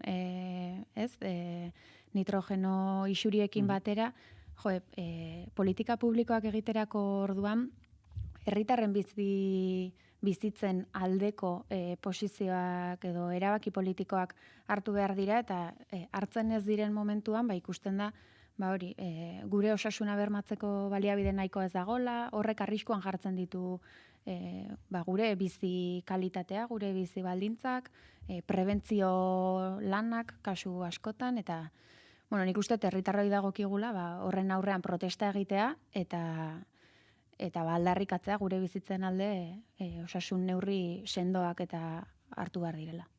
Unai, hau baita ere gogoan dugu, justuki, Malentzuk aipatu duzun garai horri dagokionez, hauteskunde kanpaina giroa ere bazela, eta azkenean hau ere bihurtu zela horre kanpainako herritarren kezka nagusietako bat, eta horre hautagaiek horri ere bere erantzuna eman behar izan zioten. Bai, normala den moduan, zeren eta nik uste oso garrantzitsua dela eredu talkan, hauteskunde garaian azpimarratzen den eredu talkan, zer nolako postura daukaten alderdiek zerbitzu publikoen aurrean, eta argi dago Jaurlaritza honek Osakidetzaren aurrean zenbait murrizketen eta zenbait privatizazio batzutan zuzenean eta beste batzutan zeharkakoen aldekoa izan dela. Eta nik uste aldagaiak edo ez direla onak, Manzizidor arartekoak berak esan du, duela pare bat aste, asko igo direla Osakidetzaren inguruko kexak, eta beraz ez da bakarrik osasun publikoaren aldeko plataformek egindako keja bat edo salaketa bat, baizik eta gizarte osoak ikusten du, orain ere Malenek ondo azpimarratu bezala, badagoela gainbehera bat Osakidetzan. Eta gero ikusten ditugu gauza batzuk oso itxusiak, nola sailburu batzuk, osasun sailburu batzuk, egun batetik bestera pasatzen diren Jaurlaritzatik osasun pribatutara, eta karo, horrek ez du laguntzen. Horrek badirudi azaltzen duela, hartutako zenbait erabaki, darpon pasatzea 2 hilabetetan sailburu izatetik Keraltira edo Sagardui pasatzea egun batetik Jaurlaritzako osasun sailburu izatetik handik 5 hilabetera Bita San Jose poliklinika pribatuko zuzendarietako bat izatera, halako ate birakariek ez dute laguntzen, eta nik uste moztu beharko liatekela eta osasun publikoa sendotu. Eta orain agurtuko dugu Bilboko estudioetan den Mireia Saiz Oparri plataformetako kidea. Egunon? Egunon. Jakin nahi dugu, nolako testuinguruan heltzen zareta larun bat honetarako manifestaziora?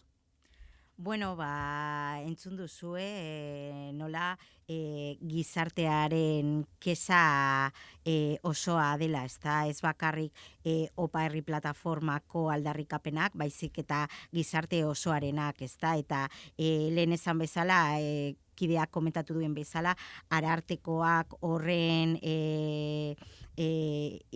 berriak eman ditu, eta guk lehenengo pertsonan herritar bezala bizi dugu, nola Osakidetzan arazo strukturalak daudela, eta ez direla konponbiderik eman, ez da. Eta zehazki, salatu izan dituzue itxaron zerrendak, profesional falta, aurrekontu murrizketak edo lehen mailako arretaren egoera, hainbeste gauza ez dira egun batetik bestera sortzen, orain artean zer gertatu da, ze begiratu izan da albo batera? Bueno, guk esaten duguna eta pentsatzen duguna dela, hau dela desmantelatze progresibo bat, ez da, osasungintza publikoaren desmantelatze progresibo horren barne, ondatze hori ematen ari dela, eta, osasungintza publikoaren eredu privatizatzaile batera goazela, eta bide horretan, herritarron osasun eskubidea kolokan jartzen dela, ez da. Eredua da arazoa, eta saldu nahi duten eredua, ez da gizarte osoak eskatzen duena, 100% publikoa, guztiontzat, unibertsala, duina, kalitatezkoa, integrala, eta hori ez da ematen. Ikusten dugu nola negozioa eta osasungintzaren inguruan dagoen negozioa herritarren osasun eskubidearen gainetik jartzen dela, ezta? Eta hilabete hauetan zehar ikusi izan ditugu hainbat eta hainbat kasu. Eta zergaitik da eredua halako arazoa, zer gertatzen da? Merkeagoa dela eri dagoen pertsona bat osasun pribatura bidaltzea osakidetzatik, baliabide publikoetatik hartatu beharrean baino? Bueno, batzuk azken finean negozioa egiten dutelako, gutxi batzuk egia esan, ezta?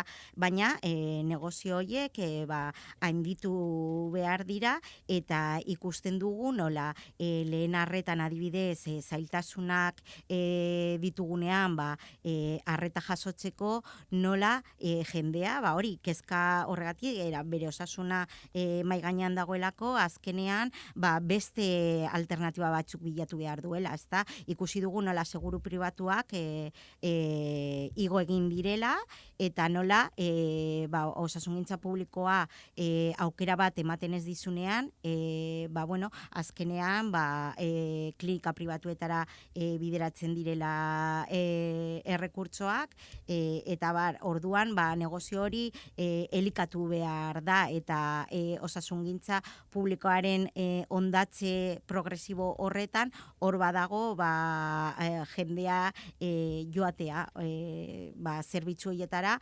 erantzuna aurkitzen ez duenean osasungintza publikoan eta hori oso arriskutsua da, ezta azkenean guk gizarte bezala defendatu behar dugu sistema integral bat eta guztiontzakoa dena, ezta eta arreta guztiontzat berdin dio zein den zure baliabide ekonomikoak edo zein den zure goera osasun arreta duina jasotzeko, ezta? Eta eredu honek justu kontrakoa sustatzen du. Bestalde, jakin nahi dugu baita ere, osasun itunarei dagokionez, nolako jarraipena egin duzuen, duela egun batzuk, aste honetan bertan egintzen balantze bat, ez dakit zer irudita zaizu hau? Bueno, ez dakit nor komentatu duen lehen, baina osasun ituna planteatu zen marketing kanpaina bat bezala, hauteskundeetan afera hori eta gizartearen kezka nagusi hori ikusita, eta jendeari erantzun bat emateko eta ere desmobilizatzeko estrategia bat bezala osasun ituna abian jarri zen, eta aurrera eraman dute planteatu zuten marketing kanpaina, baina errealitatea askoz gordinagoa da eta propagandaren gainetik pasatu egin da. Ikusi ditugu nola naiz eta titular asko izan komunikabideetan egiturazko aldaketak ez direla egon. Murrizketak aurrera jarraitu egin direla, urtero 5 hilabete baino gehiagotan ematen direla murrizketak, privatizazioa aurrera dijoala, 500 milioi enpresa pribatuetara joango dira urte honetan, eta hori azken finean lehen arreta adibidez arreta presentziala lortzeko zailtasunak oso handiak direla, arrakala digitala ere mai gainean dagoela, eta guk eta gizarteak eskatzen dituen benetako beharrak ez direla azetu, ezta? Eta errealitatea hori osasun itunaren gainetik pasatu dela eta horregatik kalera atera behar gara guzti hau salatzeko, ezta? Bestalde, osasun itunari dagokionez ere, horre astapenean aldarrikatu zenuten, Maiorren parte izatea, gero esan zen harreman bat egongo zela, bestelako plataformekin, eta osasun publikoaren erabiltzaileen bestelako kolektiboekin.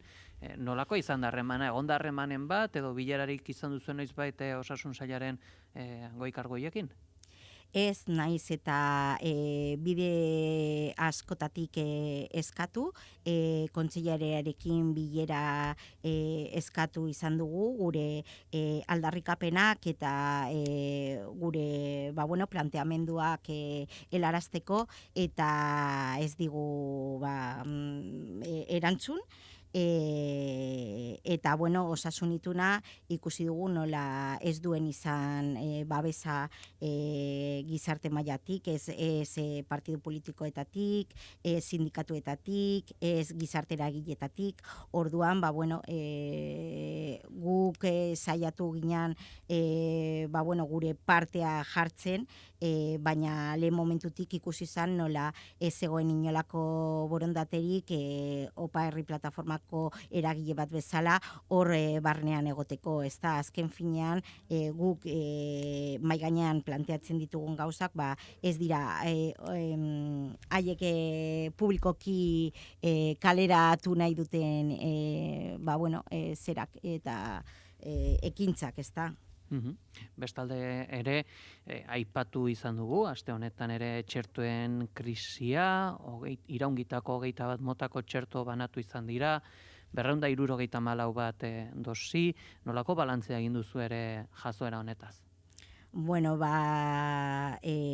guk ja denbora askotan zehar salatu izan dugu nola osasun sailetik badagoen gardentasun falta nabaria eta txertoen aferarekin hori demostratu izan da, ez dagoela inolako borondaterik gardentasunez informazioa helarazteko, ez bakarrik txertoen asuntuekin, itxaron zerrendekin, osien egoerekin, eta abar gauzekin ez dagoela gardentasun ariketa hori egiteko borondaterik, ezta? Oso kasu larria izan da txertoen asuntoa eta ardurak exigitu behar dira, ezta? Eta ikusi dugu nola oraindik ere informazioa gutxituta, sesgatuta heltzen dela eta oso zaila dela osasun sailaren partetik informazioa jasotzea eta ere parte hartzea izatea, parte hartzea aktiboa, ez? Herritarrok eskatzen dugun benetako parte hartzea aktibo hori izatea. Guk Opa Herri Plataforma bezalak osietan, osasunetxeetan saiatzen gara informazioa jasotzen eta zailtasun handiak ditugu, ez dugu lortzen eta ikusi dugu nola naiz eta parlamentuan informazioa eskatu, nola informazio hori heltzen den moduan, ez da? Orduan, kezkagarria da guztiz. Horre, teigarri izan zen baita ere, txertuen krisiari dagokionez emandako azalpen bat izan zela, gazta baten inguruko metafora, hau da, zulodun gazta baten zati guztiak batekin jarrita, arazoa batetik sartu eta zuzenean zulorretatik, baliagarria izan zen erantzun hau, edo nahikoa da hau, edo nolako erantzuna jaso beharko litzateke krisi honen bueltan zure ustetan? Bueno, ardurak hartzea eta eskatu behar dugu maila handiagoa izatea azalpenak ematerako orduan arduradun publikoak direla eta horrelako azalpenak ematea ez dela egokia eta hori ardura izaten duten pertsonak maila izan behar dutela eta azalpen errealak eta argumentuekin eman behar dituztela eta ez duela balio horrelako azalpen ez dakit nola esan ematea, ez da, orduan hori exigitu behar dugu gure arduradun politikoei seriotasuna eta hain importanteak diren gauzekin ez jolastea eta ez tontotzat hartzea, ez da. Eskatu duzu ere, Alberto Martínez sailburuaren dimisioa, zergaitik? Bueno, ikusten ari dugulako eta hilabete hauetan demostratu egin delako bere estrategia ez duela funtzionatu, ezta? Hori osasun ituna erabiltzea marketing kanpaina bezala, titularrak bota, baina atzetik dagoen errealitatea ikusten dugu nola osasungintza publikoaren egoera okerrago doala, lehen arretan egiturazko arazolarriak daudela, Bueno, eta egoera honek ez dela sostengarria. Orduan, ardurak hartzea exigitzen dugu, eta Alberto Martinezen papera hilabete hauetan ez da izan egokia eta nahikoa osasungintza publikoaren bidea berrantolatzeko eta beharrezkoak diren egiturazko aldaketak moldatzeko, ez da. Eta bukatzeko, aipatu nahi dugu medikuen greba, estatutu propio aldarrikatzen dute, zuek nola jarraitzen duzu greba eta egongo balitz estatutu propio bat Euskal Autonomia Erkidegorako honek aldaketak ekar ditzake?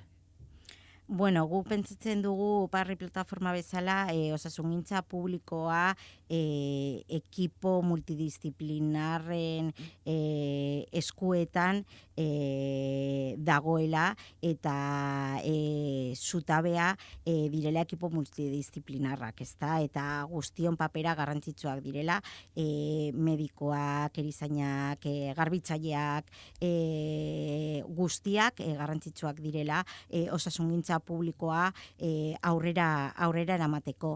Gauza da zeintzuk diren guztiontzako, Osakidetzaren langileentzako zeintzuk diren lan baldintzak, ezta?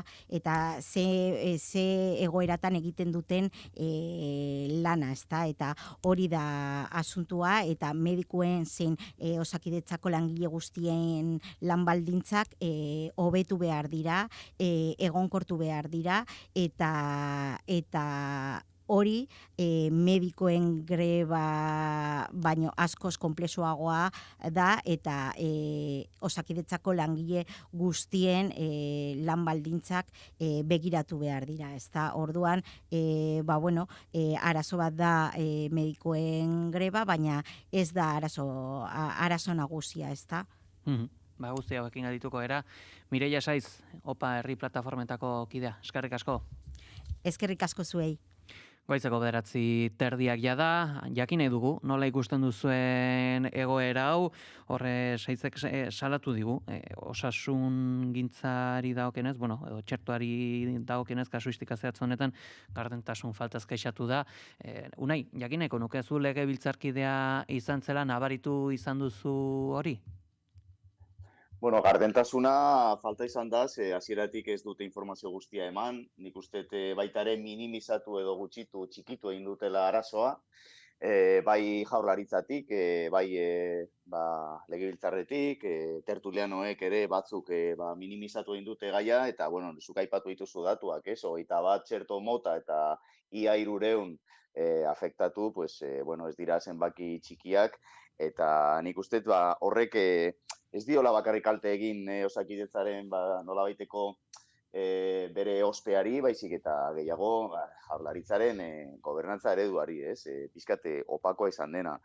Nik uste oso ondo salatu duela Mireiak paktuaren helburua gehiago izan dela marketingaren aldekoa, eta nik uste jaurlaritzak oso argi jarri beharko lukela bere etxeko lan moduan edo bere helburu moduan, ez dala herritarren pertzepzioa Osakidetzarekiko hobetzea, baizik eta herritarren arreta hobetzea, izan dadila universala, publikoa, sendoa, eta orduan ikusten hor ikusi behar dugu hobekuntzak daudela.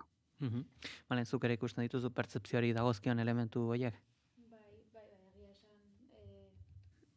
Egia esan, ni guztiz bat nator, unaik aipatu denarekin, Mireiak egiten zuen diagnostikoan ere, lehen aipatu dituan naziometroaren datuak ere, oso lotuta doaz, eta niri burura etortzen zitean elementu bat zen, bizitzaren aldeko politika egiten denean ez, biopolitika deitzen zaio, gero nekropolitika gehiago lotzen da gerrarekin, edo ez, heriotza zuzenean eragiten duten elementu hoiekin. Baina aldi berean, iruditzen zaidala, bizitzaren alde hartzen diren erabaki hoietatik pixka bat aldentzen dela, ereduaren privatizazioa bera, batzuentzat besteentzat ez, aseguru pribatu bat ez badaukazu baina, osasun merkatu horretatik kanpo gelditzen zera, orduan, iruditzen zait, aipatzen zenez, osasun eredua bera, jaurlaritzaren gobernantza eredua, nik uste dut, eskezakit, agian ni baikorra naizelako eta zintzoki jokatu behar dela iruditzen zait, eta azkenean politikariak herritarren mesederako jardunean aritu behar dira, nire ustez herritar guztien mesedetan. Eta orduan horrelako ekintzek, nik uste instituzioekiko desafekzioa askotan aipatzen den gaia da, eta espreski horrelako arazoak sortzen direnean, eta ikusten denean etengabe direla, eta egiten dela osasun itun bat, baina benetan ez duela ez derrobea ekarriko, eta desafekzio horretan sakondu egiten dela, eta benetan ez dela aurrera pausu irmorik ematen, eta herritarren bizi kalitatea hobetzeko trabak besterik ez direla jartzen. Hor ere, hausnarketarako galdera ere bada, eta arduradunei egitekoa, hor zergaitik hautatzen den privatizazioaren alde, Mireia Saizi galdetu diot zuzenean, ea merkeagoa ote den, edo, erantzunarekin ez zait oso argi gelditu, baina jakineko nuke zuek ere ze ikuspuntu duzuen honen inguran unei. Hombre, derivazio ari gara, ez? Askotan, osakidetzak modu batean ala bestean deribatzen zaituela pribatura. Claro, nik ez dakit osasunaz gehiegi, baina hori irakurtzen dudanean, itxaron zerrendek gora egiten dutela, baina baita ere, aseguru pribatuek gora egiten dutela, eta gainera ikusten dudanean sailburu hoiek bukatzen dutela haien kargu publikoa utzi eta hilabete batzuetara osasun pribatuko kargu garrantzitsuenetan, bakarrik falta zaite puntuak lotzea, ezta? Nik uste hor, badaude dela interes jakin batzuk, eta benetan, lehen aipatu dudana, ez zait iruditzen, ez dakit, gauza puntual bat, osasun publikoko kargu batzuk bukatzea, osasun pribatuan, iruditzen zait, erabat lotxagarria, eta justifikatzen duela edo arrazoia ematen diola gertatzen ari diren gauza askori zoritxarrez. Bai, niri atebiraka eriena eskandalo bat iruditzen zait, prentsa arroxan eta agertu beharko lukeen gauza bat, baina merezi duen seriotasun guztiarekin. Azkenean hemen herritarron bizitzak daude jokoan, agian orain, ez, medikuarekin itzordurik behar ez dezun momentu batean, igualetzera konstiente, ez, zenbat itxaron behar dezun, arreta presentzialeko itzordu bat lortzeko, baina gero benetan inguruan tokatzen zaizunan norbait osasun arreta duin bat merezi duena, eta edo zuzeuk behar dezunean, orduan, nik uste konstiente bihurtzen gerala, eta bestela herri plataformek eta aldarrikatzen duten guzti horrek ere, erakusleio bat jartzen du, eta nik uste aktibatu beharko dela jendartea horren alde, justo begiratzen ari nintzen, herri plataformaren mobilizazioak noiz diren, eta ez dakit kasualitatea ala ez, baina bihar arratsaldeko 5 Donostian bulebarretik aterako dela esango nuke, eta justo Errealaren partidurako fanzonea inguru horretan kokatua dago. Orduan, nik espero dut eta desio dut, Errealaren alde egongo diren horietako askok, futbola alde batera uztea ordu erdiz, ordu betez, eta mobilizaziora batzea, eta gero jarraituko dute festarekin, eta etorriko da partidua. Baina, nik uste aukera hori probestu behar dela, ez koinzidentzia ez koinzidente horiek agian, eta gure eskubideak aldarrikatzeko aprobetxatu. Justo, bidali dietelen Donostiko programazioetan DJ Jonkas eta Xabi Solano izango dira manifestazioa pasatzen den orduan zehar, ikusi barko da, nasketa bitxia izango da, ea hor bertaratzen direnek zerri ematen dioten lehentasuna, baina hor, balenzuk aipatzen zenuen eskandalagarritzat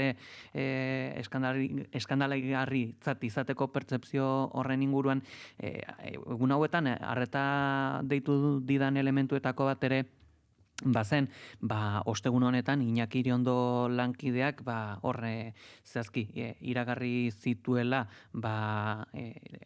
Osasun sailak legebiltzarrari nolako erantzuna eman zion iraungitako txertuen inguran, aipatzen zen, iraungitako 274 bakunatze izan zirela, 21 txerto mota ezberdinetan, eta gero hurrengo gunean, etorri zenean itunaren balantzearen bilkura hori, hor paragrafo batean aipatzen dena da, bai Alberto Martinezek eta Lore Bilbok itxitzat eman zutela prentxaurrekoan osasun krisia, baina deigarria urren honen atzean datorren esaldia da, ze Iñaki Iriondo lankideak idatzi zuena zen, eta berak ikusi zuena izan zen, baieztatu zutela, hauek ez zutela ulertzen zergaitikan galdetzen zitzaien txertoari buruz, Malen? Bai, bueno, ez dakit, beraiek jakin marko lukete ez, zergatik galdetzen zaien edo asteko zergatik erabili diren txerto kadukatu batzuk edo iraungitako batzuk, nik uste tortillare buelta eman ziotela eta saiatu zirela galdera desbideratzen eta beraien gainetik ardura hori kentzen, beste aldera pasatzen. Unai, zuk zer dizu? Bai, pizkat harrigarria, ez, txertoen asunta orain badirudi, esan dudan alen, txikitu egin behar dela edo nola ere, eta ja esaten dute bukatuta dagoela gai hori, ez, tanjatuta uste dut erabili zela hitza, eta edo aditza, nahiko bitxia da, nola, zer nolako erantzuna eman dioten asuntu guztiari, eskandalagarri xamarra dena. Goizeko 10:20 gutxi dira, eten txiki bat egingo dugu.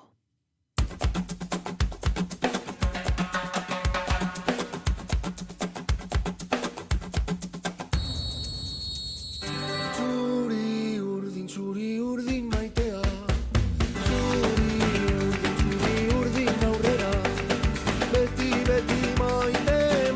maitea, donostiarra.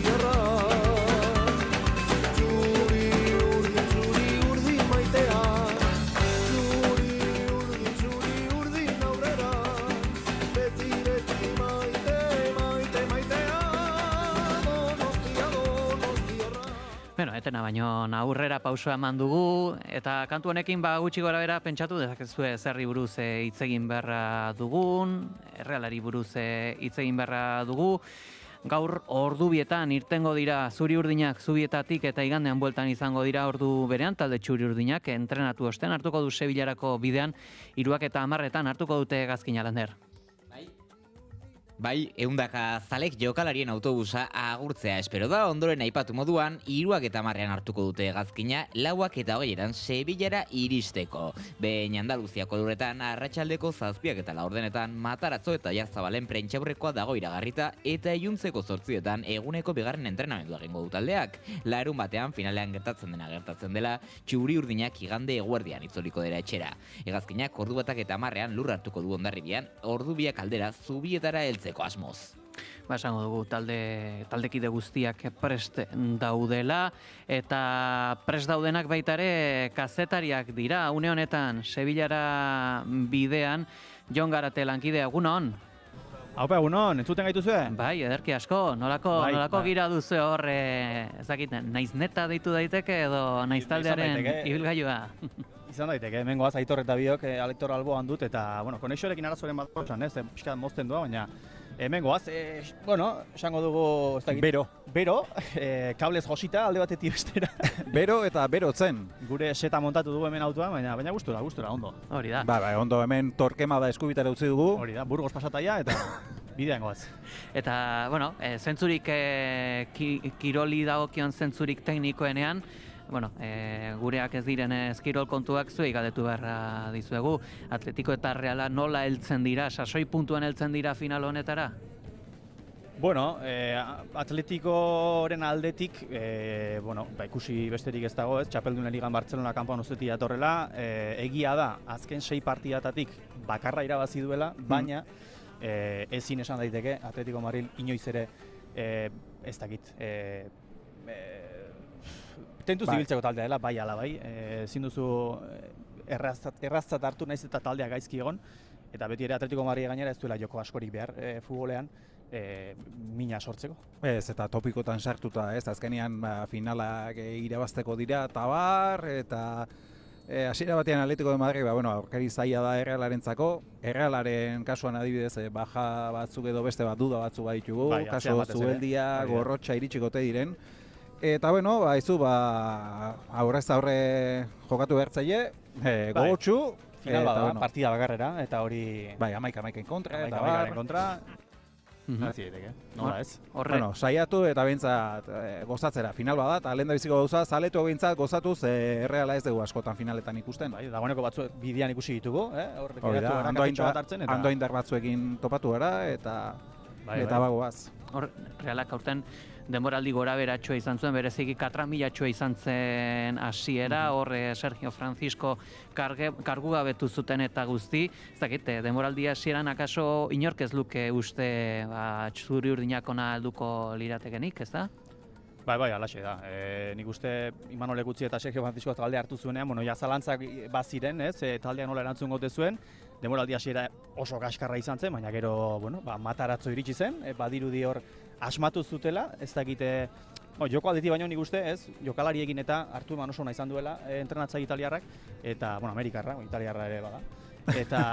Eta hortik etorri ziren emaitza oso onak, denbora luzez egon ziren porrotik ezagutu gabe, eta badirudi taldeak orain hartu duela karreria eta funtzionatzen duela. Bai, dinamika oso positiboan sartu zian, egile esan, Jonek esan du bezala, agian joko aldetikan, igual ez da oso fidagarriena izango, batez ere atzekalde horretan, baina erasoan gauzak atera egiten dira, jendea entxufatuta dago, Oiartzalen kasuan, Gonzalo Guedes nola dago, azora argia da, Beñat Urrintesen bilakaera aurtengo urtiei begira, Jon Martinsen hortasunekin finkatu da amaikakoan, Unai Marrero kopako portero da. Odriozola bera ere, berriz lesionatu arte begira nola zeon, dinamika buelta eman zion, Mataratzo eta bere taldeak, eta final batean daude, zenek esan, urte hasieran. Eta batez ere, erakutsi dugula behin eta berriz, gola jasotzen duenero, Mataratzorekin ze reakzio duen taldeak, ez? Bai, oldarkorra dira, golpe jasoatikan, segi egiten dute lanian, eta behitu, Mataratzok karakter hori sartu dile, ondo, ez du gustora. Eta kopako finalean, eta Europa 3 puntura. Hiru edo bira, esango nuke. Eta larun batean, gaueko 9etan partida hasten denean, hor, une horretan kokatuta ikusleok zer eduki behar dugu hor begi puntuan zertaz egon beharko ginateke edo ze jokalaritaz egon beharko ginateke adi hor etor daitezkelako golak edo eta zalapartak edo... Atletico dena izautzet jugu, Julian Álvarez, Antoine Griezmann... Lukman orain ere, bai, Sorloz... Beitu, atzo esaten zian lagun batek, ez? Atletico Madrideko ordezko batzuk Errealean segurazki titular izango zile. Eta ez harritu, Griezmann bera, nik esango nuke suplente bezala jokatzea. Nik uste hasieratik jolastuko dula. Nik zantza dauzkat, Jogatuko dizut kolakau bat. Vale. Titular bai ez Griezmann. Gustatuko litzaidake Griezmanni buruz hitz egitea, bere ibilbide ikusita Realeko jokalari petoa, baina orain Atletico de Madrileko jokalari petoa da, ez dakit, galdetu beharko genioke, nola bizi duen hau. Griezmannek aitortu du Realari gola sartu izkionen eta ez dula ospatu nahi izan, Realari zordion guztiatik. Realzale petoa baino gehiago, Antoine Griezmann da jokalari petoa. Antoine Griezmann da munduko jokalari gonenetako bat. Bai, zalantzari. Hainbeste urtez hala erakutsi du. Eta, finala suertatu zaio Errealaren kontra, bere azken finala izango da. Atletico Madrilekin bai. Championsera sartzez baia, baina... Karo, Championsera hor dute, baina bai, Atletico Madrilekin hasiera batean, bere azken finala izango litzateke. Eta Errealaren aurka. Bai, baina, esan duguna, Griezmann bera hor dago, egia da, Real zaleen gatik oso maitatua izan dela Griezmann, asko baina, Griezmann aipatu dugula, Realan aritutako. Lenormand. Beste urtez, Lenormand, eta ere, beraz, bai, 3 jokola Madrid, Realen ibilitako, eta orain Atletico Madrilen, eta Realak askotan hori gertatzen zaio, Badirudi ez dakit tunelen batetik edo igaro direla une honetan Ximun eta Garate, baina probestuko dugu aukera hau bat egiteko baita ere Iker Larrañagarekin, bera zaletua da, jakin nahi dugu, nolako planak dauzkan asteburu honetarako Iker Larrañaga, egun hon? Egunon. Zeintzuk dira zure intentzioak une honetan eta zer duzu aurreikusia Sevillara heltzeko? Nire kasuan goizeko 12 abiatzea, zuzenean egingo dugu kotxeko bidaia 8ak arte, 8ako gehiago, eta bihar eguna pasandoren, igandean buelta, espero dugu kopakin.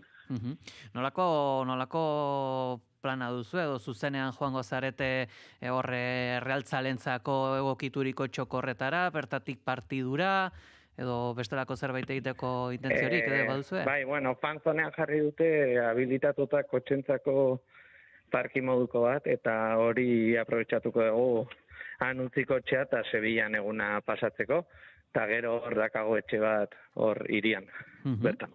Horre, errealtzale bezala jakin dugu ere, nola bizi izan duzu, realak kopan izan duen garapen hau finaleraino heldu arte, ez dakit, denboraldi hasieran espero zenuen, puntuanetara helduko zenikan taldea? Egia esan, pixkat arantza duela 2 urte Mallorcan aurka semifinal hortan galduta gero iagu kuadrillan den hartuta genuen, eta hori dana, nik esaten kosta ingo da iristea berriz. Eta horten egia esan, ikusita oso eliminatorian aizta pasa oso sentsazio txarrekin eta hori, baina gero egia entrenadore berri iritsi zanean, nik uste indarra hartu zula eta semia hola iritsi ginean aletire aurka, espero altzen pixkat eta zorionez bihar Sevillan egongo gara. Baita ere, azkeneko derbian hemen esaterako Alabesetik heldu ziren zalek jarri zuten pankarta bat, nabarmenduz Aitor Zabaletagatik ere ekarri behar zela kopa. Ezakit, honek ere ematen du hausnarketarako edo errespetu puntu bat ere izan daiteke, juliganekin egon daitezken kontuengatik eta alakoengatik? Bai, justuako presidenteak edo, aste honetan aipatzezun nik uste homenaje honena da ez gertatzea. Batez ere adin guztitako jendea data dana, eta espero dut egun lasai ezatea, eta Aitorrentzat, claramente, 87an irabazitzen bezala, orain nik uste arrazoi gehiokin atletiko bat garaitza izan daiteke, bere familiantzat ere oso onkigarria, eta seguro berak ere goiti jokatuko dula. Iker, Larrañaga guzti hauekin aldituko bera, eskerrik asko gurean izategatik. Vale, zuei. Agurtuko dugu baita ere, bata bestearen atzetik, une honetan orain, Lander Iruintzalea. Egunon, Lander? Egunon, eixo. Zer moduz, nervioekin? Pixka urduri eta gogotxu, Sevillara iristeko, eta aurretik daukagun egun polita disfrutatzeko. Jakin nahi dugu, nolakoa da zure plana, nola zuzenean joango zara, denbora tarte bat hartuko duzu edo zeintzu dira intentzioak? Asmoa da, kuadrillatik 15 bat jungo gea furgonetetan, Sevillara, baina gaur atako gea, 3:30 aldea, baina Sevillara iritsi baino lehen, gaua pasako dugu Merida inguruan.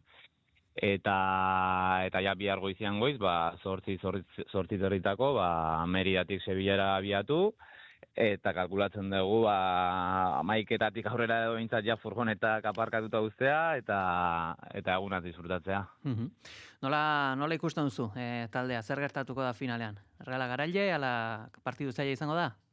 Bai, esaten dena, ez? Final hauetan edo zer gerta daiteke, argi dago Atletiko favorito nagusia dela, ikusita bola honean iristen dela, txapeldunen ligan ere aste honetan Barcelona txapelketatik kanputzi du, ligan ere nahiz eta azken partidua galdu oso ondo dabil, baina egia da guk ere urte asko itxaron ditugula Realaren final bat zuzenan ikusteko, egia da Realak kopa irabazi zuela duela 5 urte Atletiken kontra, baina Covid garaia zen, zalegorik etzegoen, eta final eskafinatu izan zen pixka bat, ez? Orduan, orain jokalariak armailak beteta ikusiko dituzte, gu atope hongo gea horre taldean animatzen, eta espero ezagun kopa atxerak hartzea. Lander, badakigu zu sare sozialen zalea zarela, Twitter zalea, azken egun hauetan, kopari dagokionez, zeintzuk izan dira eztabaidak? Nik uste oain ja bukatu da eztabaida, baina gehiegi iraun zuen iritziz sarreren kontuak, agian pixkat estali zuen, ez? Kopak sortzen zuen ilusio hori, naiz eta hori, azken aste honetan ja eztabaida hori erabataztu da, eta jendea uneko unean dago finalari begira, ez? Baina nik uste, bai, pixkate, sarreren kontuarekin estali egin dela kopako final honek sortzen zuen ilusioa. Eta hortik aparte, bueno, hain ezken egun hauetan, ez, Madrien, Sevillan ze giro topatuko den, horrek ere kezkatzen du jendea, baina, bueno, nik uste lasai ibili behar dugula, denak elkarrekin, eta disfrutatzera, ez dago besteik. Amaitzeko, emaitza bat eskatu behar dizut, venga. Venga, Barrelaen alde, 2 eta 1. Vale, 2 eta 1, apuntatua. Mila esker, Lander, eta gozatu. Bai, eskerrik asko zuei. Eta agurtuko dugu baita ere telefonoaren bestaldean den Mai Andres, egunon. Egunon, Mai? Mai, entzuten algaituzu, guk entzuten dugu errepidan zaudela, ezta? Hala da? Bai. Nolako giroa duzu eta topatu alduzue bidan errealtzale gehiagorik? Gogoakin gaude. Hemen oain autokaranan bila eta ja gogoakin. Zein da zuen plana, zer egingo duzue egun hauetan? Oain, gaur bidaiatu eta larumaten goiz esenatu eta irila ezagutu, aurrena. Eta gero, ja fanzonea. Ja, esan digute, futbol jokalaria zarela zuzeu ere, gainera Ximunek entrenatua. Zakit, taldean nola bizi izan duzue finala egun hauetan? Bueno, ez gehiagi zen, baina, ekipoko batzu bagoaz, enaiz bakarra, eta, pixka torrekin komentatu da berze plan, baina, ez raunditik ez. Ez dakit orde daukagun konektatuan indikan, Garat eta Ximun hor jarraitzen duzue? Hemen gaude, Mai entzuten, bai. Ximel. Ai, barkatu. Sentitzen du Ximel. Bai, polita da. Polita da, Ximon. Ondo, Mai? Ondo, Mai? Ondo entzute duzu? Bai. Bueno, ez dakit, Ximel, nolako giroa izan duzue aste honetan finalari buruz ere? Zuei ere galdetu behar dizue. Bueno, egia esan, gertatu zaiguna da, geure jardunaldia genukan aste honetan, eta noski erreala sailkatu zanez, federaziotikan data aldaketa bat eskatu ziduten egiteko, eta asteazkenen jokatu genuen geure ligako partidua, Intxerdiren aurka, galdu egin gentula, eta hortikan atzea, finalari buruz, gutxi egin dugu, nor guaztin, eta nun topatuko ginean, fanzonian ibiliko ginala, eta ondo pasatzea, ez da plan gehiago. Eta kirol zentzuan ere, ez dakit, zuentzat futbolariek, lehen mailako futbolariak egiten dutena ere, izaten da zuentzat referentzia, estrategiak antolatzeko, edota jokatzeko moduagatik, ez dakit, ez jakintasunetik galdetzen izuet. Irudikatu egiten dezu, eta pizarran jartzen dezu, baina gero, bakoitzaren kalidadien arabera, eta bakoitzaren abileziaren arabera, desberdina da. Hala ere, gure futbola askoz ere lasaio da, gehiago da, jostariagoa. Ez, Mai? Ez da olain serilua. Zuk zer duzu, Mai? Ez da ritmo berdina, ez da. Entrenatzaia serio jartzen zaie, baino? Alde una ite dugu gure mailan da, zabixe. Ximelek esan duen, aste sanduetan hor nahiko panorama izan dutela, Ez da gizergatik, bereziki, baina... Ez azkenian, neska asko oporretan eta eta nahiko zaila izan da tajuz entrenatzeko, baina, gure mailan ere ulertu beharra dago, ez gerela hortik bizi, gustoz juteala entrenatzea eta partidua jolastea, eta ez gehala kezkabietan ibiliko. Baina, Mai oso ona da, zelaitik kanpo, Oso jokalari ona da fanzonetan eta bar. Bai. Oso karrera ona duka, Nik uste selekzioan sartzeko, Euskal selekzioan sartzeko titularra. Nik uste. Baina, hori selekzionatzaia izan dezala. Euskal poteo selekzioa, Hori da. Hori ere ikusi beharko da, horretarako frogak ere inberko dira. Porrarekin jarraituz, Mai, emaitza bat, mesedez? Bati, izango dugu, a ber. Vale, venga, orain, Ximel, zure txanda. Emaitza, 0-1 minutuan eta Lenormanek eskuarekin sartutako gol bat. Balio dit. Garate, zuk zer diozu? Nik bat bi esan behar nuen, baina denak berdin esaten ari dira. Nik bat bi eta esango dut, lehenengo gola Gedesek egingo duela eta Atletico Madrilena berdin dit, baina bigarna Oskarsonek egingo du. Oskarsonek emango digu kopa. Kolakau bat jolastuta dago, ez? Bai, kolakau bat jokatuko dugu. Bai, hor furgonetako beste norbait animatzen da. Emaitzen batera. A ber, porra. Porra, ni beti eskorra naiz, osea, hau beto ez ezer esatia. A ber, Gorka Rubio, argazkilaria, Gorka Rubio, porra. Berdin dit. Brava. Inorek ez du guzti nahi. Ez que Gorka da autoko ranzio. Gorka da autoko serioa. Hori bai, lehioa irigitzen da ondo, aireatzen da oso ondo, Kontuz, bidaia zela bukatu, Oraindik ordu batzu baditugu. Eta Asier Gidariak ez da izan den. Gidari, ez guzti, baina, penaltitara, iraziko dugu. Penaltitara, venga, penaltietan. Marreroren gelditu egin. Ez da txarra, Hor ere zalantza dagoen, hor jokatuko duen, guk Marreroren alde. Jasoak editzen dira datu guztiak, eskerrik asko, bai Mai Andres, baita ere Ximel, eta baita ere Garate, nahi duzen arte, eta gozatu. Eta Mai, ikusiko gaitun. Oso ondo, berdin. 2 minutu gelditzen. Apa real. 2 minutu gelditzen zaigu, eta hemen dauzkagu baita ere, Malen Dominguez eta Unai Fernandez de Betoño, ez dakit, zuek ere nolako jarraipena egingo duzu edo zaletuak zarete, Malen?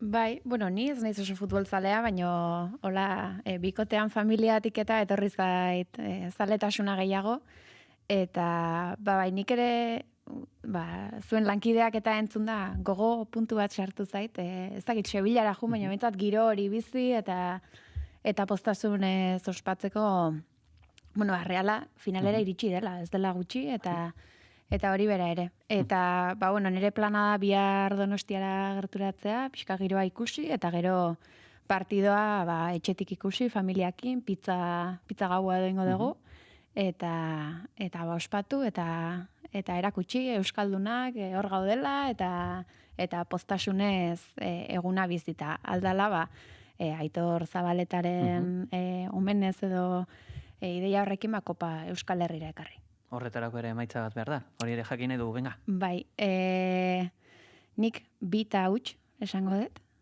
eta espero eta Oskarsonek golen bat sartzea, kopan zehar egin dioguna besti hori edo, irabazi ezala ere bai.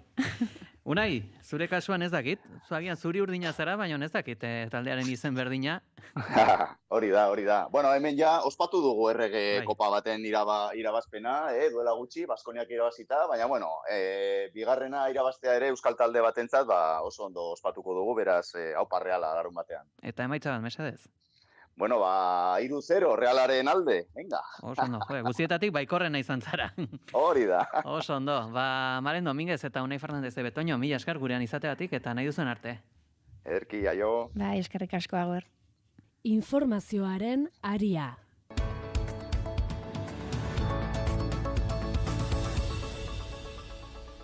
Goizeko 10 dira, Bilboko auzitegiak behin-behineko askatasuna eman dio atxuriko lonja bat erretzeatik akusaturiko emakumeari kautelazko neurriekin, biktimak ospitalean jarraitzen du Basurtun Itxaso Leon, egunon. Egunon, Pei egunon entzuleok Euskal Autonomia Erkidegoko Justizia Auzitegi Nagusiak jakinarazi duenez, Bilboko auzitegiko instrukzio ataleko 4. plazak kautelazko neurri gisa aldian epaitegian agertzeko betebeharra eta biktimarengana hurbiltzeko eta harekin komunikatzeko debekua ezarri dizkio. Izan ere, Bilboko udaltzaingoak gogoratuko dugu 45 urteko emakume hori atxilotu zuela ostegunean hilketa saiakeragatik, ustez atxuri auzoko lonja bati su emateagatik haren bikotekidea 48 urteko gizon bat barruan zela. Larri eraman behar izan zuten ospitalera. Biktimak Basurtuko ospitaleko bizkortze gunean jarraitzen du esan bezala, eboluzioaren zain. Eta bestalde Nafarroako Justizia Auzitegi Nagusiak 9 eta 6 hilabeteko kartzela zigorrak ezarri dizkie bi foruzaini Tuteran atxilotu bati eraso egiteagatik. Frogatutzat jo du polizietako batek astindu eta ukabilkadak eman zizkiola atxilotuari eta dio bestea pasibo mantendu zela erasoaren aurrean. 2025ko otsailaren 12an Tuterako polizia etxeko ziegetan izan zen erasoa. Auzitegiak absolbitu egin du kasu horretan akusatua zegoen 3. agentea eta frogatutzat jo du polizietako batek astindu kolpatu eta ukabilkadak eman zizkiola aurpegian atxilotuari, eta dio bestea aurrekoa bezain erantzulea dela gertatutakoa eragotzia ahal izan zuelako eta eragotzi behar zuelako. Biktima ospitaleko larrialdi zerbitzura joan zen hurrengo egunean eta hainbat zauri ikusi zizkioten tumefakzioa eta hematoma sudur zubian, azaleko higadura eskuineko eremu eskapularrean eta hematomak 2 belaunetan. Tuterako ertzainetxeko ziegetan zauden kamerek grabatu zituzten epaitutako gertakariak. Baipatu zigorrez gain, 2 auzipetuei enplegu edo kargu publikorako desgaikuntza ezarri die auzitegiak, 3 eta 2 urterako urren ez urren, atxilotua jo zuen agenteak 350 euroko kalte ordaina eman beharko dio lesioengatik eta 3.500 euro ondorioengatik. Eta 2 poliziek 4.000 euro gehiago ordaindu beharko dizkiote biktimari batera eta elkartasunez eragindako kalte moralagatik. Halaber, Nafarroako gobernua erantzule zibil subsidiariotzat jo dute. Eguraldia eta trafikoa naiz irratian. Trafikoari dagokionez orduetan lasai ditugu euskal errepideak, gainera amaitu dira Bilbo inguruan goizeko orduenetan ohikoak izaten diren autopilaketak, eta eguraldiaren informazioarekin goaz, Iker Ibarluzearekin. Eguraldi egonkorrarekin jarraituko dugu ostiral honetan ere. Goizpartean behelaino trinko xamarra agertuko da berriro ere barnealdeko bailaretan, baina bereziki Araba erdialdean, bertan gainera desente kostako zaio jasotzea, naiz eta goizean zer jasoko duen. Kostaldean ere hodei baxu batzuk agertuko dira, baina bestelako ondoriorik ekarri gabe. Ondoren, zeruan behin behelainoa jasostean, goi mailako hodei fin batzuk ikusiko dira, zeruari tarteka kolore zuriska emanez, baina eguraldia ederra izango da. Eta arratsalde partean ere antzeko joera errepikatuko da, akaso barnealdetik barna erdi mailako hodei gehiago agertuko da, baina ondoriorik ekarri gabe. Kostaldean ere tarteka hodei baxu batzuk agertuko dira, baina giroa argia izango da. Gauean, ipar isurialdean, hodei baxuek ugaritzera egingo dute. Haizeak goizean aldakor eta ahul joko du, arratsaldean iparraldetik finkatuko da, baina indar handirik gabe ibiliko da. Temperaturek, minimoek, gora ingo dute, 7 eta 12 gradu bitartean errendituz. Maksimoek aldiz, kostaldean bera ingo dute, Kantauriar isurialdearen barnealdean antzeko mantenduko dira, eta ego isurialdean aldiz gora ingo dute. Ipar partean, 17 eta 23 gradu bitartean errendituko dira maksimoak, eta ego isurian 22 eta 28 gradu bitartean, temperatura maksimoetan freskoenak, kostaldean neurtuko dira, altuenak aldiz, herriberan. Hauek aipatuta, itxaso, ez dakit, ibili gera, hitz egiten kopako finalari buruz, animatzen zarazu emaitzaren baten batera, parte hartu nahi duzu porran? Ni egia esan ez naiz oso futbol zalea eta ez dakit askorik, baina hortik entzun dudan emaitzetako bat kopiatuko dut eta 2 eta 8 esango dut. Oso, honekin ere gelditzen gara, eskerrik asko. Eskerrik asko Pegi, asteburuan. Eta joan aurretik, agurtuko ditugu bigarren kafeako kideak, Inigo Asensio eta Goiuri Ezeiza, egunon, zer moduz? Egunon, Pegi bai, agurtu bai, baina Realaren partiduaren emaitzagatik Goiuri ez galdetu, ze atzo ChatGPT-ri galdezka ibili zen, eta haze sarraskia montatu genuen. Zer gertatu zen, ba? ChatGPT-ek esaten zuen, Imanol Alguazil entrenatzaileak erabaki behar zituela gauzak, Eta Zubimendik. Imanol eta Zubimendiren ondorioz, olakoa eta olakoa izango zela partida, eta orduan izango zela Realak irabaziko zuela 2 eta 1. Nostalgiko jarriko zen ChatGPT orduan. Hori da, oso nostalgiko, eta tira, par batzuk egin genituen horren arira atzo, eta horrexegatik, baina, bueno, edozein emaitza honek balio digu, egia esan garaipenarekin, ez dakit, 2 huts edo 1 huts edo 7 3 edo denak balio digu. Bueno, esan, porrara sartuko zaituzte dala ere, bai. Venga, Goiuri, bota. Ez, mi futbolaren aurka nago, nik ez dut emaitzik emango. Venga, nik 2 eta 2 penaltietan Realak irabazi.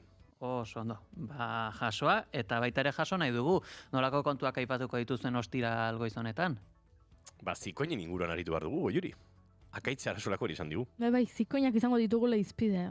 Nik egia esan ezer gutxi dakit zikoinen inguruan, baina gaur horrela master azkar bat egingo dugu.